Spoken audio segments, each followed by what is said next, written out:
রব্বুল আলামিন বলছেন তানজিলাম মিম্মান খালাকাল আরদা ওয়াস সামাওয়াতিল উলা। তোমাদের মাথার উপরে সুবিস্তৃত আসমান আর পায়ের তলার এই বিশাল জমিন সৃষ্টি করেছেন যিনি, এই কোরআন নাজিল করেছেন তিনি। আবার সূরা ফুরকানের মধ্যে আল্লাহ বলেছেন তাবারাকাল্লাযী নাযালাল ফুরকানা আলা আবদিহি লিয়াকুনা লিল আলামিনা নাযীরা। বরকতময় সেই সমহান সত্তা যিনি তার বান্দার উপরে ফুরকান তথা সত্য আর মিথ্যার পার্থক্যকারী হিসাবে এই কোরআন তার বান্দার উপর যিনি নাজিল করেছেন তিনি কে?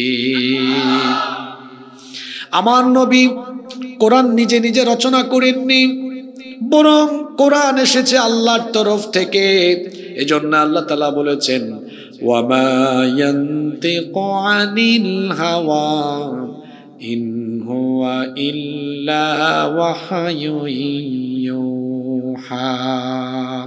আমার নবী তার প্রবৃত্তির অনুসরণ করে কোনো কথা বলেননি, তাই বলেছেন তিনি ওহী হিসাবে যা পেয়েছেন এই কোরআন যার তরফ থেকে এসেছে। জোরে বলুন তো তিনি কে? ঈমান আনতে হবে, এটি আল্লাহর কিতাব। আপনারা বলবেন হুজুর 1 নাম্বার দাবি পূরণ হয়ে গিয়েছে কারণ আমরা তো ঈমান আনছি। এই কথাটা এখানেই সীমাবদ্ধ নয়। কোরআনের প্রতি পরিপূর্ণ ঈমান আনা মানে হলো এটি আল্লাহর তরফ থেকে নাজিল হয়েছে, এই বিষয়ের প্রতি ঈমান রাখার পাশাপাশি এই বিষয়টার প্রতিও ঈমান রাখা যে আমার ব্যক্তি জীবন, পরিবার জীবন, সমাজ এবং রাষ্ট্রীয় জীবনের সকল সমস্যার সমাধান হিসাবে এই কোরআন এসেছে কার পক্ষ থেকে? 1 নম্বর পয়েন্ট মিল আছে। হুজুর আমরা বিশ্বাস করি এটা আল্লাহর কিতাব, এ বিষয়ে কোনো সন্দেহ নাই। এখন যদি বলেন যে ব্যক্তি, পরিবার, সমাজ, রাষ্ট্র সব জায়গায় আল্লাহর দেওয়া কোরআনের আইন চলুক, দেখবেন বহুত আল্লাহর কুতুব এখানেই পাওয়া যাবে, মনে মনে এর সাথে বিদ্বেষ পোষণ করবে।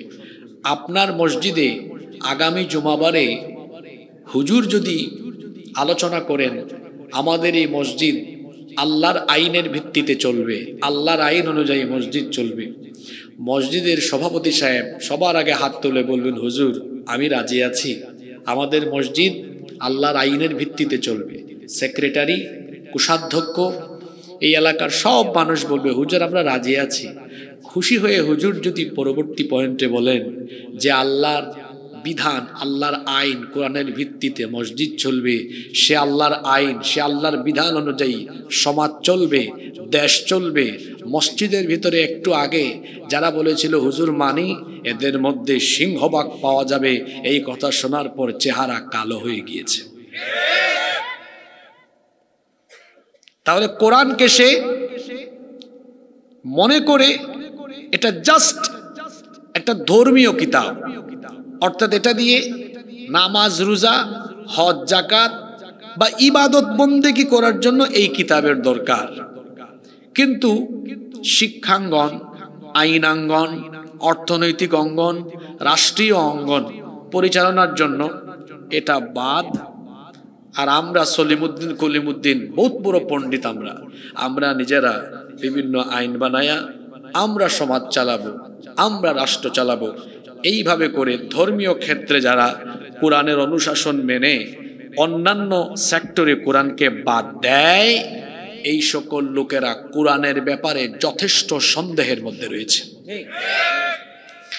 এদের ব্যাপারে আল্লাহ বলেছেন আফাতুমিনুনা বিবাদিল কিতাবি ওয়া তাকফুরুনা বিবাদ। তাহলে কি তোমাদের অবস্থা এমন যে তোমরা এই কোরআনের কিছু অংশের উপরে ঈমান আনলে, নামাজ কায়েম করো, তোমাদের উপর রোজা ফরজ, এতটুকুর উপর ঈমান আনলে, আর ওইদিকে যে আল্লাহ বলেছেন ওয়ামাল্লাম ইয়াহকুম বিমা আনজালাল্লাহু ফাউলাইকা হুমুল কাফিরুন, ফাউলাইকা হুমুল ফাসিকুন ফাউলাইকা হুমুল যালিমুন। আল্লাহ যে বলেছেন যারা আল্লাহর দেওয়া বিধান অনুযায়ী, আল্লাহর আইন অনুযায়ী বিচার ফয়সালা করে না, সমাজ চালায় না, দেশ চালায় না, এরা হলো কাফের, এরা হলো ফাসিক, এরা হলো জালেম। কথা মোল্লার না আল্লাহর? তো তুমি নামাজ রোজা হজ যাকাত এইগুলাতে ইসলাম মানো, কোরআন মানো, কিন্তু দেখা যায় সমাজ আর রাষ্ট্রের বেলায় কোরআন মানো না।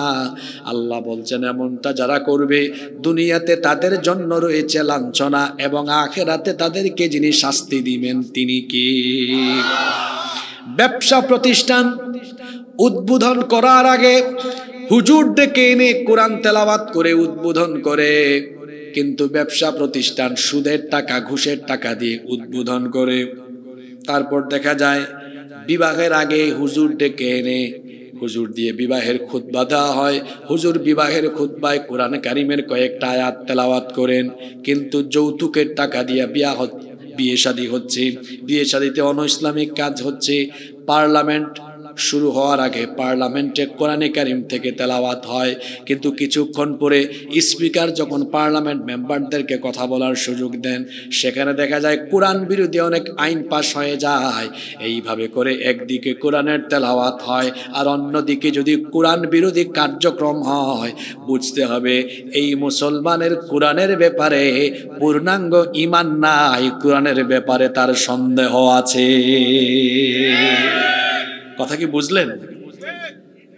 তাহলে আপনি চিন্তা করে দেখেন তো, এই বাংলাদেশের প্রত্যেকটি সমাজে কত মুসলমান এরকম আছে যারা কোরআনের প্রথম দাবিটা পূরণ করতে পারেনি। এমন মানুষ আছে না?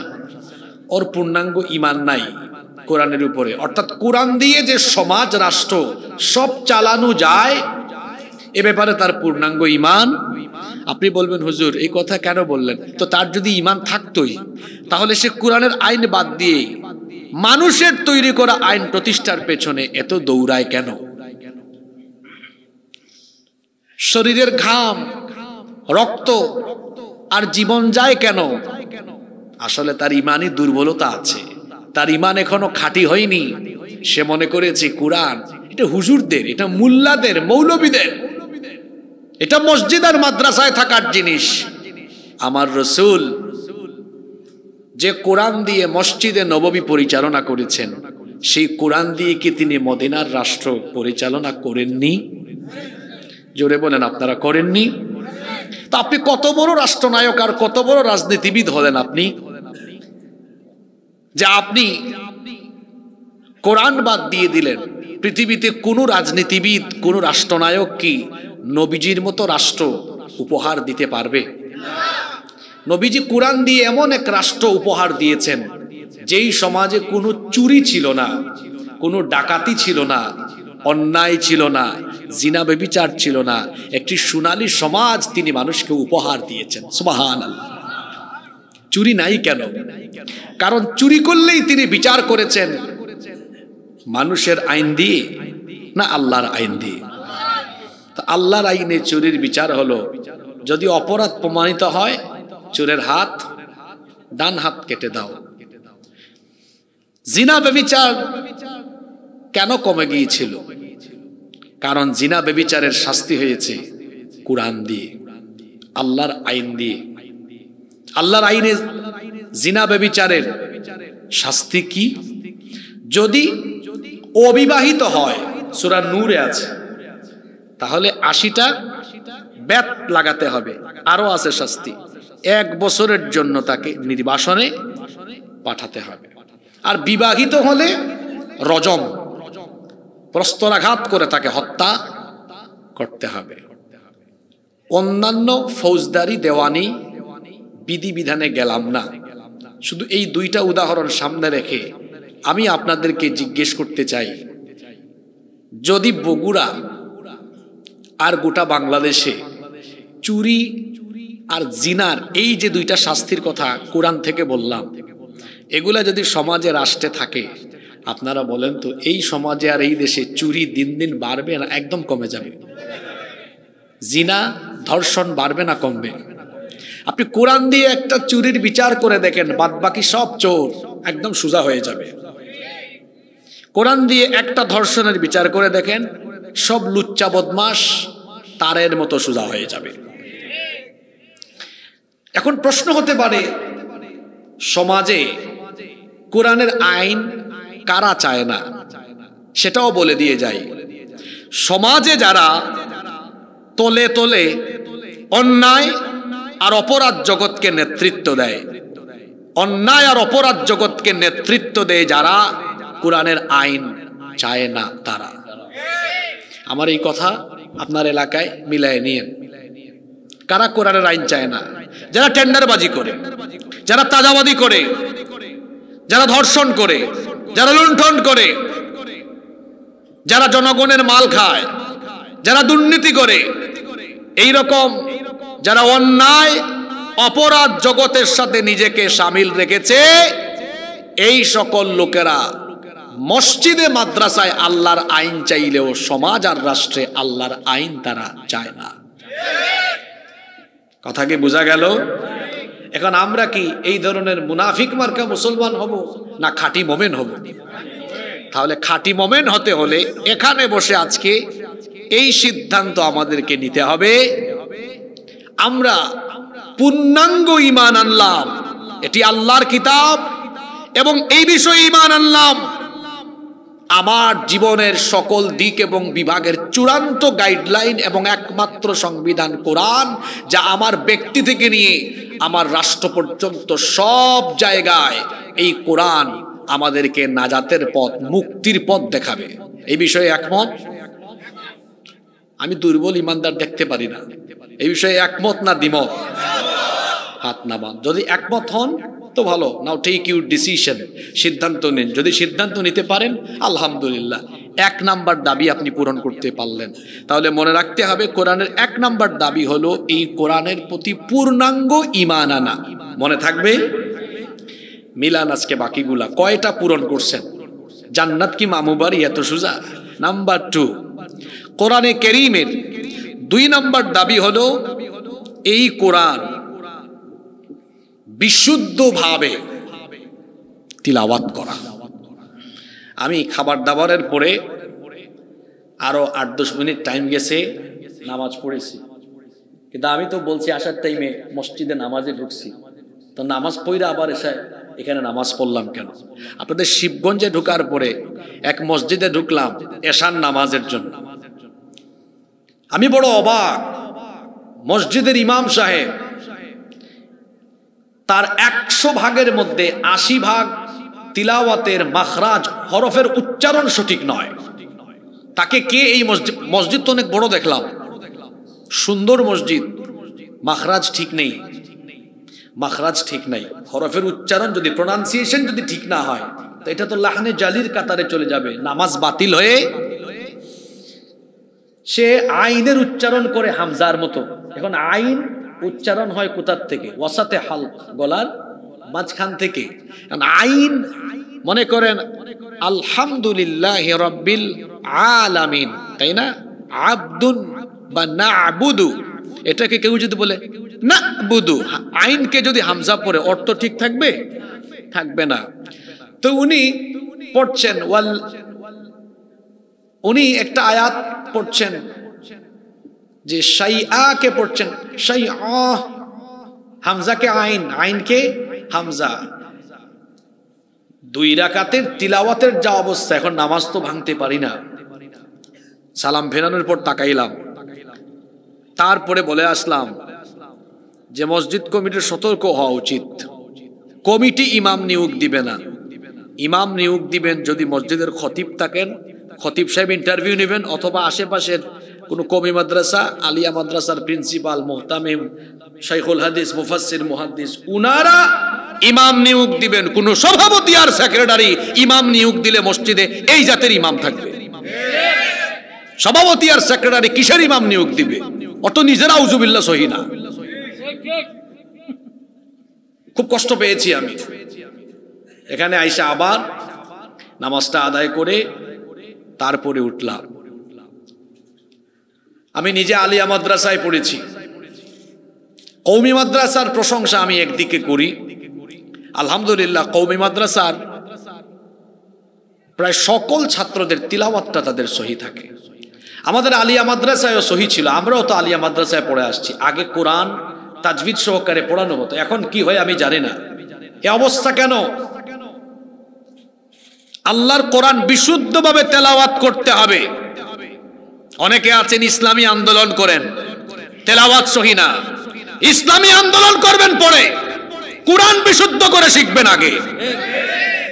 কিসের ইসলামী আন্দোলন করেন আপনি? আপনার ইসলামী আন্দোলন মজবুত হবে। মান আকামাস সালাতা ফাকাদ আকামাদ-দ্বীন, যে নামাজ কায়েম করলো সে দিন কায়েম করলো। তো নামাজ কায়েম করবেন অশুদ্ধ তেলাওয়াত দিয়ে না শুদ্ধ তেলাওয়াত দিয়ে? বিশুদ্ধ কোরআন তেলাওয়াত নফল না ফরজ? আজকাল অনেক বক্তা বের হয়েছে, এদেরও তিলাওয়াত সহি না। কোরআনে কারীমকে সুন্দর করে পড়তে হয়, যেভাবে মন চায় সেভাবে কোরআন তেলাওয়াত করলে হয় না। আল্লাহ তাআলা সূরা মুজাম্মিলের মধ্যে বলেছেন, ওয়ারাত্তিলিল কুরআনা তারতিলা, তোমরা তারতিলের সাথে অর্থাৎ তাজউইদের সাথে তাজউইদ প্রয়োগ করে তাজউইদের নিয়ম নীতি অনুযায়ী কোরআনকে বিশুদ্ধভাবে তেলাওয়াত করো। বিশুদ্ধভাবে কোরআন তেলাওয়াত করা হলো ফরজ। এজন্য বিশুদ্ধ কোরআন আপনাকে শিখতে হবে, শিখলে পরে মানুষকেও শেখাতে হবে। আর যারা এই কাজে লিপ্ত থাকে, আল্লাহর নবী তাদের ব্যাপারে বলেছেন, খায়রুকুম মান তাআল্লামাল কুরআনা ওয়া আল্লামাহ, তোমাদের মধ্যে তারা সবচাইতে উত্তম যারা নিজে কোরআন শিখে এবং অন্য মানুষকে বিশুদ্ধ কোরআন শেখায়। সুবহানাল্লাহ। বাংলাদেশে দাবি করা হয় 90% মুসলমান। এই 90%-এর মধ্যে 85% হবে যাদের তিলাওয়াতই সহি নাই। আপনি আমার সাথে একমত হইলে হন, না হইলে নাই, এটাই সত্য কথা। এই যে কোরআন এখনো বিশুদ্ধভাবে শিখলেন না, আমি বললাম কোরআনের 9টা হক, 2 নাম্বার হকেই তো আপনি আটকায় গেলেন, ধরা পড়ে গেলেন। বাকিগুলাতে কোন দিন যাবেন? এখনো বিশুদ্ধভাবে আপনি কোরআন তেলাওয়াত করতে পারেন না।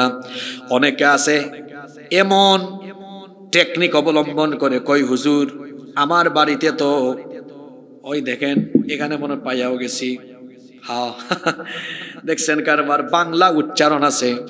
এখন হুজুর বলেন তো, এই যে কলু হাদা, এখানে ক ব সংযুক্ত আকার, এখানে কি লেখা আছে? কা। হুজুররা বলেন এটা কি কা না ক? ক। কেন? কফ এটা মোটা অক্ষর, আরবি 29টা অক্ষরের মধ্যে মোটা অক্ষর 7টা, তাই না? সদ, দদ, ত, দ, খ, গইন, কফ। যেমন অনেকে বলে আইন গাইন, এটা গাইন না, গইন। হ্যাঁ, তারপর অনেকে বলে কি বলে, মনে কর দোয়াদ, দোয়াদ নয় বদ, তাই না? অনেকে বলে তুয়া জুয়া। আহা, হাসতেছেন কেন? এগুলো সেনসিটিভ বিষয় তো। ইংরেজি আপনি বলতেছেন স্টুডেন্ট, ব্রিটিশ আসতে বলে কি পড়ছে শোনা, এটা তো উচ্চারণ হবে স্টুডেন্ট, তাই না? আমিও হয়তো তাদের মতো উচ্চারণ করতে পারছি না, আমার দুর্বলতা আছে, তাই না? তো হয়তো সর্বোচ্চ হাসবে। আপনি ব্রিটিশ উচ্চারণ না পারলে ব্রিটিশ শুনলে হাসবে, কিন্তু কোরআন আপনি অশুদ্ধ তিলাওয়াত করলে এটা হাসি ঠাট্টা নয়, এটা লানতের কাতারে যাবে। রুব্বা কারিউলিল কুরআনি ওয়াল কুরআনু ইয়ালআনুহু, কোরআনের এমন বহু তেলাওয়াতকারী আছে, এরা কোরআন তেলাওয়াত করে আর কোরআন খালি এদেরকে লানত দেয়। এরা কারা? ওই যে আছে ক্বালু হাযাল্লাযী রুযিকনা মিন ক্বাবলু ওয়া উতু বিহি মুতাশাবিহা। এখন সে পড়তেছে ওই যে ওই দেখেন কালু, আল্লাহ আমাকে মাফ করেন, কালু হাযাল্লাযী রুযিকনা মিন ক্বাবলু ওয়া উতু বিহি মুতাশাবিহান। এই বাংলা দেখে পড়ছি আমি। আল্লাহ তুমি আমাকে ক্ষমা করে দাও, আমি মানুষকে বোঝানোর জন্য এভাবে তোমার কিতাব পড়লাম। তো এই যে বাংলা দেখে দেখে পড়লো, একটা অক্ষরের হক আদায় হয়নি। ওই রকম কোরআন পড়বে আর গুনাহগার হবে, কোরআন পড়বে আর গুনাহগার হবে, পড়বে আর গুনাহগার হবে, পড়বে আর গুনাহগার হবে। কোরআনের সাথে ফাইজলামি করার অধিকার কে দিয়েছে আপনাকে? এটা পড়তে হবে সুন্দরভাবে। এজন্যই তো যিনি ইসলাম কবুল করতেন নবীজি ওই সাহাবীকে বলতেন তুমি আগে কোরআন শিক্ষা করো। সুবহানাল্লাহ। একজন সাহাবী কোরআন পারেন না, বলতেন, মনে করেন তিনি কোরআন বিশুদ্ধ করে পড়তে পারেন, উনি নতুন ইসলাম কবুল করলেন, আল্লাহ রসুল হাত ধরায় ওনাকে বলতেন যে তুমি উনাকে কোরআন শিখায়া দাও। সুবহানাল্লাহ। যিনি ইসলাম কবুল করতেন রসুল বলতেন কোরআন শিক্ষা করো। বলেন তো কোরআনের সর্বপ্রথম নাজিল হওয়া শব্দ কি? তাহলে এইটা বলে কোরআন শিক্ষা নফল করা হয়েছে না ফরজ করা হয়েছে? এবার আসেন বিশুদ্ধভাবে কোরআন তেলাওয়াত না করলে কি হয়। আমি কয়েকটা পয়েন্ট বলি। 1 নাম্বার পয়েন্ট হলো যারা বিশুদ্ধভাবে কোরআন তেলাওয়াত করে না এদের নামাজ হয় না, এদের নামাজ নষ্ট হয়ে যায়। 60 বছর 65 বছর ধরে নামাজ আদায় করেন আর নামাজে দাঁড়ায়া বলেন, কোরআনকে ব্যঙ্গ বিদ্রুপ করে আপনি পড়েন আলহামদুলিল্লাহি রাব্বিল আলামিন, আল্লাহ আমারে ক্ষমা করেন। আহা, কি জাতের মুসলমান হলেন! এখনো আল্লাহর কালামের প্রথম সূরা খোলার পরে প্রথম আয়াতটা সুন্দর করে বলতে পারলেন না। এটা সুন্দর করে শুদ্ধ করে বলা উচিত। আলহামদুলিল্লাহি রাব্বিল আলামিন আর রহমানির রহিম মালিকি ইয়াউমিদ্দিন ইয়্যাকা না'বুদু ওয়া ইয়্যাকা নাস্তাঈন ইহদিনাস সিরাতাল মুস্তাকিম সিরাতাল লাযীনা আন'আমতা আলাইহিম গায়রিল মাগদুবি আলাইহিম ওয়ালাদ-দাল্লিন।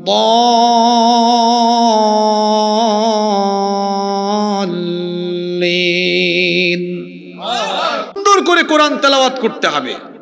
বিশুদ্ধ করে কোরআন তিলাওয়াত না করলে 1 নাম্বার তার 5 ওয়াক্ত শেষ, তার তাহাজ্জুদও। আমার বিশ্ববিদ্যালয় জীবনের একটা ঘটনা মনে পড়ল। ওই স্যার এখন কানাডায় আছেন, আল্লাহ স্যারকে হেফাজত করেন। তো স্যার খুব আন্তরিক ছিলেন। একবার সন্ধ্যার পরে স্যারের বাসায় আমরা গেলাম। স্যার আমাদেরকে নাস্তা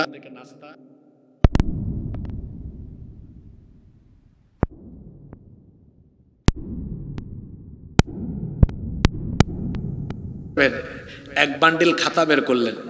পরীক্ষা দিয়েছি কয়েকদিন আগে। আমাদের ক্লাসের একজনের খাতা বের করে বললেন, দেখো ও প্রায় 51 পৃষ্ঠা লিখেছে। আমি তার নাম্বার দিয়েছি 1। কত নাম্বার?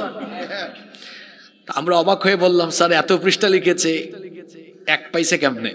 স্যার বললেন, ও প্রশ্ন আছে একটা আর লিখেছে আরেকটা।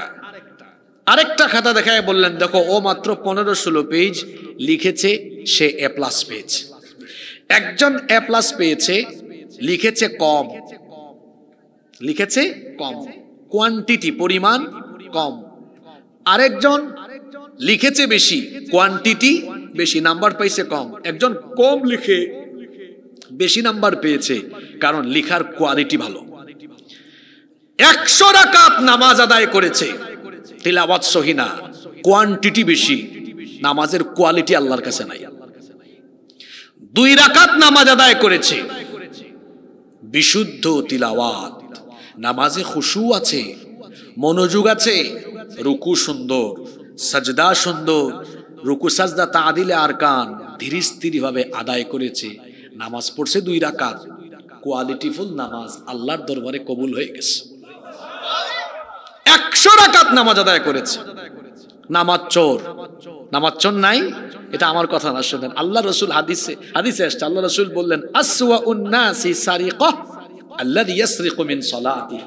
সবচেয়ে নিকৃষ্ট চোর হলো যে নামাজ চুরি করে। সাহাবীরা জিজ্ঞেস করলেন, ওয়া কাইফা ইয়াসরিক সালাতাহু ইয়া রাসূলুল্লাহ, বলেন সাল্লাল্লাহু আলাইহি ওয়াসাল্লাম, নামাজ আবার চুরি করে কেমনে? আল্লাহ রাসূল বলবেন, দেখবা কিছু লোক আছে, লা ইউতিম্মু রুকুআহা ওয়ালা সুজুদাহা ওয়ালা খুশুআহা। কিছু মুসল্লি আছে, এদের নামাজে রুকু সাজদা খুশু পরিপূর্ণভাবে আদায় করে না। দেখবেন কিছু মুসল্লি আছে, আল্লাহু আকবার আসে না, খুব দ্রুত গতিতে।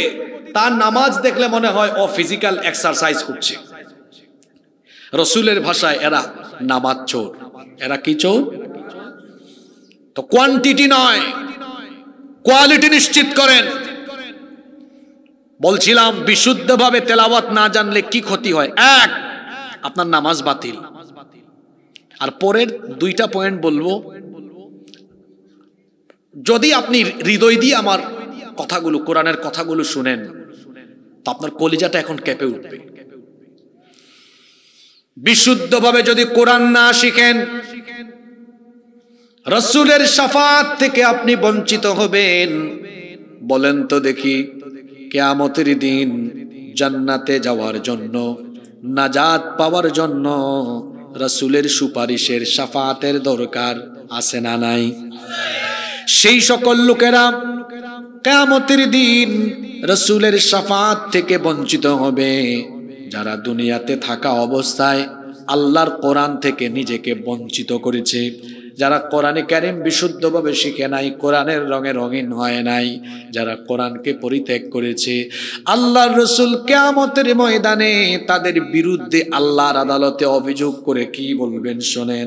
কোরআনে কারীমের 25 নম্বর সূরা, সূরাতুল ফুরকানের 30 নম্বর আয়াতে এসেছে, আল্লাহ তাআলা বলছেন রাসূল সেদিন বলবেন, ওয়াকালার রাসূলু ইয়া রাব্বি ইন্না কওমি ইত্তাখাযু হাযাল কুরআনা মাহজুরা। রাসূল সেদিন বলবেন, ইয়া রাব্বি, হে রব, ইন্না কওমি ইত্তাখাযু হাযাল কুরআনা মাহজুরা, নিশ্চয়ই আমার উম্মতের এই লোকগুলো দুনিয়াতে কোরআন পরিত্যাগ করেছে, কোরআনের কাছে যায় নাই, শিখে নাই, কোরআনের রঙে রঙিন হয় নাই। এজন্য আজ কিয়ামতের ময়দানে আমি রাসূল তাদেরকে পরিত্যাগ করলাম, তাদেরকে ছেড়ে গেলাম। ওইদিকে তাকায় কি দেখেন? আমার এই কথার চাইতে কি এদিকে তাকানো গুরুত্বপূর্ণ? কি বলছি বুঝছেন আপনি? রাসূল বলবেন, এরে আমি ত্যাগ করলাম, তারে তার কোন বাপ বাঁচাবে? তার কোন বাপ তাকে বাঁচাবে? আর কথার ওজন বুঝতেছেন আপনি? ইন্না কওমি ইত্তাখাযু হাযাল কুরআনা মাহজুরা, নিশ্চয় আমার কওমের এই ব্যক্তি কোরআন পরিত্যাগ করেছে, আমিও পরিত্যাগ করি। কে বাঁচাবে আপনাকে? কোরআন বিশুদ্ধ করে না শিখার 3টা ভয়াবহ পরিণতি বলছি, পয়েন্ট মনে রাখেন। এক, নামাজ হবে না। দুনিয়ার কোন বড় আলেমকে গিয়ে জিজ্ঞেস করবেন, করেন গিয়া। নামাজে বিশুদ্ধ তেলাওয়াত করা ফরজ, বিশুদ্ধ তেলাওয়াত। 2, যে ব্যক্তি কোরআন বিশুদ্ধভাবে তেলাওয়াত করবে না সে রাসূলের সুপারিশ। 3, যে ব্যক্তি বিশুদ্ধভাবে কোরআন তেলাওয়াত শিখবে না, এই ব্যক্তির জন্য আল্লাহ তাআলা দুনিয়া আর আখিরাতে আল্লাহর তরফ থেকে মোট শাস্তি রেখেছেন 3টা। কথা বুঝে থাকলে বলেন তো, ওই ব্যক্তির জন্য আল্লাহর তরফ থেকে বরাদ্দ শাস্তির সংখ্যা কয়টা? আসুন তো কোরআন থেকে জেনে নেই। কোরআনে কারীমের 20 নম্বর সূরা, সূরাতুত তাহা এর 124 নম্বর আয়াত থেকে আল্লাহ তাআলা বলছেন, ওয়ামান আ'রাদা আন যিকরি ফাইন্না লাহু মাঈশাতান দানকা ওয়া নাহশুরুহু ইয়াওমাল কিয়ামাতি আ'মা। আল্লাহ তাআলা বলছেন, আর যারা আমার উপদেশ সম্বলিত এই কিতাব থেকে মুখ ফিরিয়ে নিবে, ফাইন্না লাহু মাঈশাতান দানকা, নিশ্চয়ই আমি তাদের দুনিয়ার জীবনকে সংকীর্ণ করে দিব। মুফাসসিরিনে কেরাম এই মাঈশাতান দানকার ব্যাখ্যায় অর্থ দিয়েছেন মোট 2টা। জোরে বলেন কয়টা? 1 নম্বর ব্যাখ্যা দ্বারা দিয়েছেন, অর্থাৎ ওই ব্যক্তির দুনিয়ার জীবনকে আল্লাহ সংকুচিত করে দিবেন, তার জীবনের সুখ শান্তি আল্লাহ কেড়ে নেবেন। টাকা পয়সা, গাড়ি বাড়ি, নারী প্রভাব প্রতিপত্তি দিয়ে সুখী হওয়া যায় না। অনেকের গাড়ি আছে, সুন্দরী নারী আছে, টাকা আছে, ক্ষমতা আছে, তারপরেও রাতের বেলা ঘুমাতে পারে না। আবার অনেকে আছে সুন্দরী বউ নাই, সুন্দর গাড়ি নাই, বাড়ি নাই, ক্ষমতাও নাই, দেখবেন মনে সুখ আছে, রাতের বেলা ঘুমও আছে। আছে না নাই? সুখ শান্তি এটা আল্লাহর তরফ থেকে আসে। এই আয়াত আপনি আপনার সমাজের মানুষের সাথে মিলায়া দেখেন, যাদের জীবনে কোরআন নাই, গিয়ে দেখেন টাকা পয়সা গাড়ি বাড়ি সব থাকলেও এদের জীবনে সুখ নাই। আল্লাহ এদের সুখ নিজে কেড়ে নিয়েছেন। আল্লাহ যদি কারো সুখ কেড়ে নেন, তাকে কি কেউ আর সুখ দিতে পারবে নাকি? সুখ শান্তি দেওয়ার মালিককে আল্লাহ বলছেন, যে ব্যক্তি কোরআন থেকে মুখ ফিরাবে আমি তার জীবনের সুখ কেড়ে নেব। এই মাঈশাতান দানকার ব্যাখ্যায় মুফাসসিরিনে কেরাম 2 নাম্বার যে অর্থ বা ব্যাখ্যা দিয়েছেন সেটা হলো, এই ব্যক্তিকে যখন কবরে রাখা হবে, কবর তার জন্য সংকুচিত হয়ে যাবে, সংকীর্ণ হয়ে যাবে। একদিন আমি আপনি আমরা সবাই কবরের বাসিন্দা হয়ে যাব। এই গ্রামেও হয়তো কবরস্থান আছে, গোরস্থান আছে, এখানে একদিন আমাকে আপনাকে শুয়ে যেতে হবে। এই কবর অত্যন্ত সংকীর্ণ জায়গা। বাড়িতে আপনার খাট হলো 7x4, 4.5, 7x5, এত বড় খাটে আপনি থাকেন, কিন্তু কবর হলো মাত্র 3.5 হাত সংকীর্ণ। এই কবরে যদি এমন ব্যক্তি হয় যে ব্যক্তি দুনিয়াতে কোরআন শিখে নাই, তাকে রাখা মাত্রই মানুষ কবর দিয়ে যখন উঠে যাবে, 3.5 হাত কবর তার জন্য 3.5 হাত থাকবে না। 2 পাশের কবরের মাটি আস্তে আস্তে আস্তে আস্তে করে চাপতে চাপতে চাপতে চাপতে তাকে এমন জোরে চাপ মারবে, তার এক পাশের পাজরে গিয়ে অন্য পাশের পাজরে এভাবে ঢুকে যাবে। নাউযু বিল্লাহি মিন। এইভাবে করে তার উপরে শাস্তি চলতে থাকবে চলতে থাকবে, ইলা ইয়াউমি ইউবাসুন, পুনরুত্থান দিবস পর্যন্ত শাস্তি চলবে।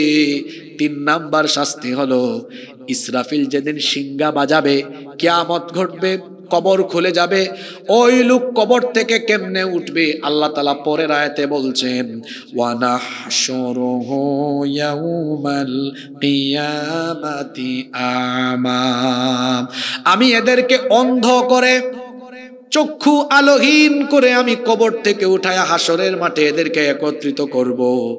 কিন্তু এই মানুষগুলো দুনিয়াতে অন্ধ ছিল, দুনিয়ায় অন্ধ ছিল না, দুনিয়াতে চোখে দেখতো। এরা যখন কবর থেকে অন্ধ অবস্থায় উঠবে, হাসরের ময়দানে অন্ধ অবস্থায় যখন যাবে, তখন তারা আল্লাহ তাআলার কাছে অভিযোগ করে বলবে, ক্বালা রাব্বি লিমা হাশারতানি আমা ওয়া ক্বাদ কুনতু বাসীরা, হে রব তুমি আমাকে অন্ধ করে দিয়েছো কেন? আমি তো দুনিয়াতে চক্ষুষ্মান ছিলাম, চোখে দেখতাম, কেন আমাকে অন্ধ বানিয়ে দিলে? আল্লাহ তাআলা তখন তাকে বলবেন, কাযালিকা আতাতকা আয়াতুনা ফানাসিতাহা ওয়া কাযালিকাল ইয়াউমা তুনসা। ঘুমাই গেছেন না আছেন? আল্লাহ বলবেন, তোমার কাছে না আমার কিতাব ছিল, আমার কিতাবের আয়াত ছিল, বাংলা দেখলা, ইংরেজি দেখলা, আমার আকাশ দেখলা, জমিন দেখলা, গুন্ডামি করলা, মাস্তানি করলা, এই চক্ষু দিয়ে কোরআন দেখলা না, চোখ থাকার পরেও তুমি কোরআন দেখলা না, আমার কিতাবকে তুমি ভুলে গেলে, এজন্য তোমার এই চক্ষুকে অন্ধ বানালাম। দুনিয়াতে আমার কিতাব কোরআনকে তুমি যেভাবে ভুলে গিয়েছিলে, আজ হাসরের মাঠে তোমার মতো গোলামকে আমি আল্লাহ ভুলে গেলাম। দেখি তো আমার কনসেন্ট্রেট শ্রোতা এখান থেকে আমি বের করি। এতক্ষণ যা আলোচনা হয়েছে 30 সেকেন্ডে একটু রিভিশন করি। আজকের আলোচনার টাইটেল, টপিক, মানুষের প্রতি কোরআনের কয়টি দাবি? কয়টা বলেছি? 2টা। 1 নাম্বার কি বলেছি? কোরআনের উপরে শতভাগ ঈমান আনা। 2, কোরআন বিশুদ্ধভাবে কোরআন না শিখার শাস্তি বলেছি কয়টা? 1 নাম্বার নামাজ, 2 নাম্বার রসুলের সুপারিশ, 3 নাম্বার আল্লাহর তরফ থেকে শাস্তি বরাদ্দ, 1 নাম্বারে মাশাআল্লাহ আমার এই চাদরওয়ালা ভাই খুব মনোযোগী, শুকরান, ধন্যবাদ আপনাকে। 1 নাম্বার সুন্দর বলেছেন, দুনিয়ার সুখ আল্লাহ কেড়ে নেবেন। 2, কবরকে সংকীর্ণ করে দেওয়া হবে। 3, দেখছেন ওই যে ক্লাসের ভালো ছাত্র বাছাই করলাম আর দুর্বল ছাত্র বাছাই করলাম। বক্কর সক্কর 1 লক্ষ 2 লক্ষ শ্রোতার দরকার নাই, কাজের কাজই অ্যাক্টিভ 2-4 জন শ্রোতাই যথেষ্ট। যুগ জামানা পাল্টে দিতে চাই না অনেকজন, একজনই আনতে পারে জাতির জাগরণ। একটা বাস্তব সত্য কথা হলো, আমরা তো একাডেমিক লাইন থেকে উঠে আসা মানুষ, অর্থাৎ একাডেমিক লাইফ থেকে গড়ে ওঠা মানুষ, ওই যে বাজারি বক্তাদের মতো বক্তা না। তো একাডেমিক লাইফ থেকে আসছি, তো কথা যখন বলি একাডেমিক ওয়েতে বলি, আর বলার সময় মানুষও বাছাই করে ফেলতে পারি, আর নিজেও পড়াই তো মাহফিলের বাইরে ছাত্রদেরকে পড়াই, তো বুঝতে পারি চেহারার দিকে তাকালে কার মনোযোগ আছে কার মনোযোগ নাই। যদি কেউ মনোযোগের সাথে ওয়াজ না শোনেন, বলবো ওয়াজ শোনা ফরজ না, এত কষ্ট করে আইসে না, কম্বল গায়ে দিয়ে আরাম করে ঘুমায়েন। আর যারা মনোযোগের সাথে আসবেন বেশ ভালো। আমি আমার ছাত্র জীবনে আমার এখনো মনে আছে, আমি 3 ঘন্টা 4 ঘন্টা হেঁটে হেঁটে মাহফিল শুনতে গিয়েছি। একবার আমার মনে আছে, আমি তখন ক্লাস 5-এ পড়তাম, মাহফিলে যাওয়ার পথে একটা নদী ছিল, কোমর পানি ছিল, তা আমার মা আমার বাবা জানলে যেতে দিবেন না। আমি এজন্য বলেছি আজকে মাহফিলে যাচ্ছি, পথঘাট শুনেছি ভালো, যাওয়ার সময় ব্যাগ একটা নিয়েছি। বলেন ব্যাগ নিচ্ছ কেন, তুমি তো চলে আসবা। যে না নিচ্ছি আর কি, এমনিতেই যাওয়ার পথে যদি বেশি ঠান্ডা লাগে তো পড়বো, এটা বলে নিয়েছি। আসলে ওখানে যেতে নৌকা পাবো না জানতাম, কোমর পানি, নদী মোটামুটি লম্বা ছিল, কোমর পানিতে ভিজে গিয়েছি। ওই পারে গিয়ে কাপড় চেঞ্জ করে ভিজা কাপড় ওইটাতে ঢুকাইছি, রাত 2টা পর্যন্ত মাহফিল শুনেছি। এখন আসার পথে আমরা 4-5 বন্ধু গেলাম, ভয় পাই সবাই, কেমনে যাব। পরে এই যে খর আছে না, খরের মধ্যে ঘুমাইছি, ফজরের নামাজ পড়ে আবার গিয়েছি। আমার এখনো বহু মাহফিল আছে, আমি ওই হুজুরদের থেকে শুনেছি, এখনো মনে আছে হুজুর ওই দিন কি বলেছিলেন কথাগুলো। তা আমি যাচ্ছি এক জায়গায়, আমার সময় নষ্ট করবো কেন? আমি যেটা শুনবো মনোযোগের সাথে শুনবো। তবে হ্যাঁ, মাহফিল এমন কিছু কোয়ালিফাইড শ্রোতাও আছে যাদেরকে আলোচনা শেষে জিজ্ঞেস করলো, ওরা পয়েন্ট ওয়াইজ মোটামুটি বলতে পারে, আলহামদুলিল্লাহ। তো এইভাবে মাহফিল শুনতে যাবেন। কষ্ট পেয়েছেন আমার কথায়? সম্মানিত উপস্থিতি, আমার আব্বাজানরা, ওনারা যদি মাঝে মাঝে জবাব দিতে না পারেন আর আমার আপত্তি নেই, ওনারা আমার বাবার বয়সী মানুষ, বয়স হয়েছে তো। কিন্তু যুবক ভাইরা, আপনার তো এখনো ইয়াং, এই শীত আপনারে ধরলে হবে? দেখেন না আমি নিজে ব্লেজার খুলে ফেলছি।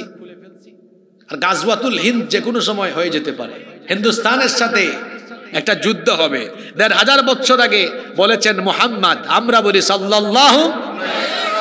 হাদিসটি নাসাইতে, তিরমিজি শরীফে বর্ণিত হয়েছে। বর্ণনাকারী সাহাবী হলেন সাউবান রাদিয়াল্লাহু আনহু। তিনি বলছেন, ইসাবাতানি মিন উম্মতি আহরাজাহুমাল্লাহু মিনান নার। আমার উম্মতের 2টা দলকে আল্লাহ জাহান্নাম থেকে মুক্তি দিয়ে দিয়েছেন। এই 2 দলকে জাহান্নামের আগুন পুড়াবে না, এই 2 দলের জন্য আমার জান্নাত ওয়াজিব। সুবহানাল্লাহ। এক দল হলো ইসাবাতুন তাগজুল হিন্দ, যারা হিন্দুস্তানের বিরুদ্ধে যুদ্ধ করবে, তাদের জন্য জাহান্নামের আগুন হারাম করে দিয়েছেন কে? আরেক দল হলো ইসাবাতুন তাকুনু মা ঈসা ইবনে মারইয়াম আলাইহিস সালাম, যারা ঈসা আলাইহিস সালামের সাথে থাকবে। একজন নবীর এখনো ইন্তেকাল হয়নি, সেই নবীর নাম কি? ঈসা আলাইহিস সালাম। যদিও খ্রিস্টানরা দাবি করে তারা ঈসা আলাইহিস সালামকে শুলে ছড়িয়ে হত্যা করেছে, কিন্তু তারা যাকে শুলে ছড়িয়ে হত্যা করেছে তিনি ঈসা ছিলেন না, তিনি ছিলেন মিস্টার মিসা। অর্থাৎ যারা ওই ঘরে ঢুকেছিল তাদেরই মধ্যে একজনকে আল্লাহ ঈসা নবীর সুরত দিয়েছিলেন। আল্লাহ কি পারেন না? আর ঈসা নবীকে আল্লাহ আসমানে উঠায় নিয়েছেন 2 কারণে। 1 নাম্বার, তার নবীকে আল্লাহ হেফাজত করেছেন। 2 নাম্বার কারণ, তিনি দোয়া করেছেন, আল্লাহ নবী বানাইছো ঠিক আছে, কিন্তু আরেকটা দাবি আছে, অবশ্যই আমাকে আমার পরে যে আখেরি নবী আসবেন সেই নবীর উম্মত বানাতে হবে। সুবহানাল্লাহ। আল্লাহ বললেন, যাও, ফরিয়াদ কবুল করলাম, তোমার মরণ দিব না, আমার কাছে উঠায় রাখবো। শেষ জামানা ইমাম মাহদীর আগমনের পরে যখন দাজ্জাল আসবে, দাজ্জালকে হত্যার জন্য ঈসা আলাইহিস সালামকে আবার দুনিয়াতে পাঠাবেন কে? তখন ঈসা আলাইহিস সালামের সৈন্য সাথী যারা হবে, আল্লাহ বলেছেন আমি তাদের জন্য জাহান্নাম হারাম করে দিব। ঈসা আলাইহিস সালাম আসবেন সিরিয়ার দামেস্কের পূর্ব দিকের সাদা গম্বুজওয়ালা একটি মসজিদে ফজরের নামাজের সময় 2 জন সাহাবীর কাঁধের উপর অবতরণ করে, 2 জন সাহাবীর কাঁধের উপর ভর করে ওই মসজিদে অবতরণ করবেন। আল্লাহু আকবার। সিরিয়া এটা পবিত্র ভূমি, কোরআনে কারিমে এটাকে বলা হয়েছে আল আরদুল মুকাদ্দাসা। এটা শাম। হাদিসে শামের অনেক ফজিলত আছে। শাম হলো বর্তমান সিরিয়া, ফিলিস্তিন, লেবানন আর জর্ডান, এই রাষ্ট্রের যে আয়তন, এই রাষ্ট্রগুলোর নবীর সময় এই রাষ্ট্রগুলোর আয়তন নিয়ে গড়ে ওঠা দেশের নাম ছিল শাম। ফিলিস্তিন শামের অন্তর্ভুক্ত, সিরিয়া শামের অন্তর্ভুক্ত। এই দেশগুলোর জন্য আল্লাহ রাসূল দোয়া করে গিয়েছেন, আল্লাহুম্মা বারিক লানা ফি শামিনা ওয়া ফি ইয়ামানিনা, আল্লাহ আমাদের শামে, আমাদের ইয়ামেনে তুমি বরকত দাও। সুবহানাল্লাহ। তো আসতে বললেন মাহফিলে আপনারা ঠিক জোরে বলেন সুবহানাল্লাহ, আল্লাহু আকবার বলতে পারেন না। এই যে আমি এতক্ষণ ধরে কথা বলতেছি, ঠিক কি না, ঠিক না বে ঠিক বলেছি একবারও? কেন বলি নাই?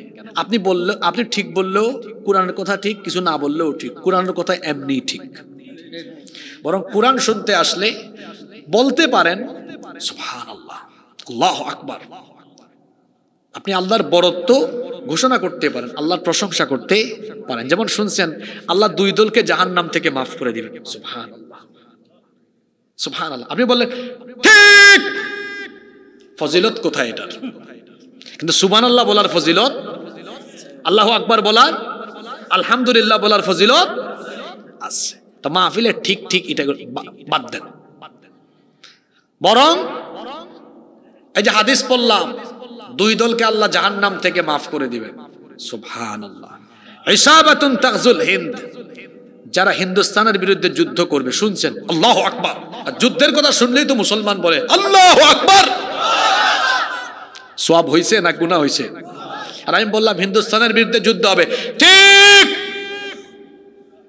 সওয়াব হইছে? জোরে বলেন সওয়াব হইছে? সময় কাজে লাগাও ইনশাআল্লাহ। তো বলছিলাম সিরিয়ার কথা। এই সিরিয়া, এই শামের ভূমি হবে আরদুল মাহশারি ওয়াল মানশার, এটা হবে হাসরের ময়দান।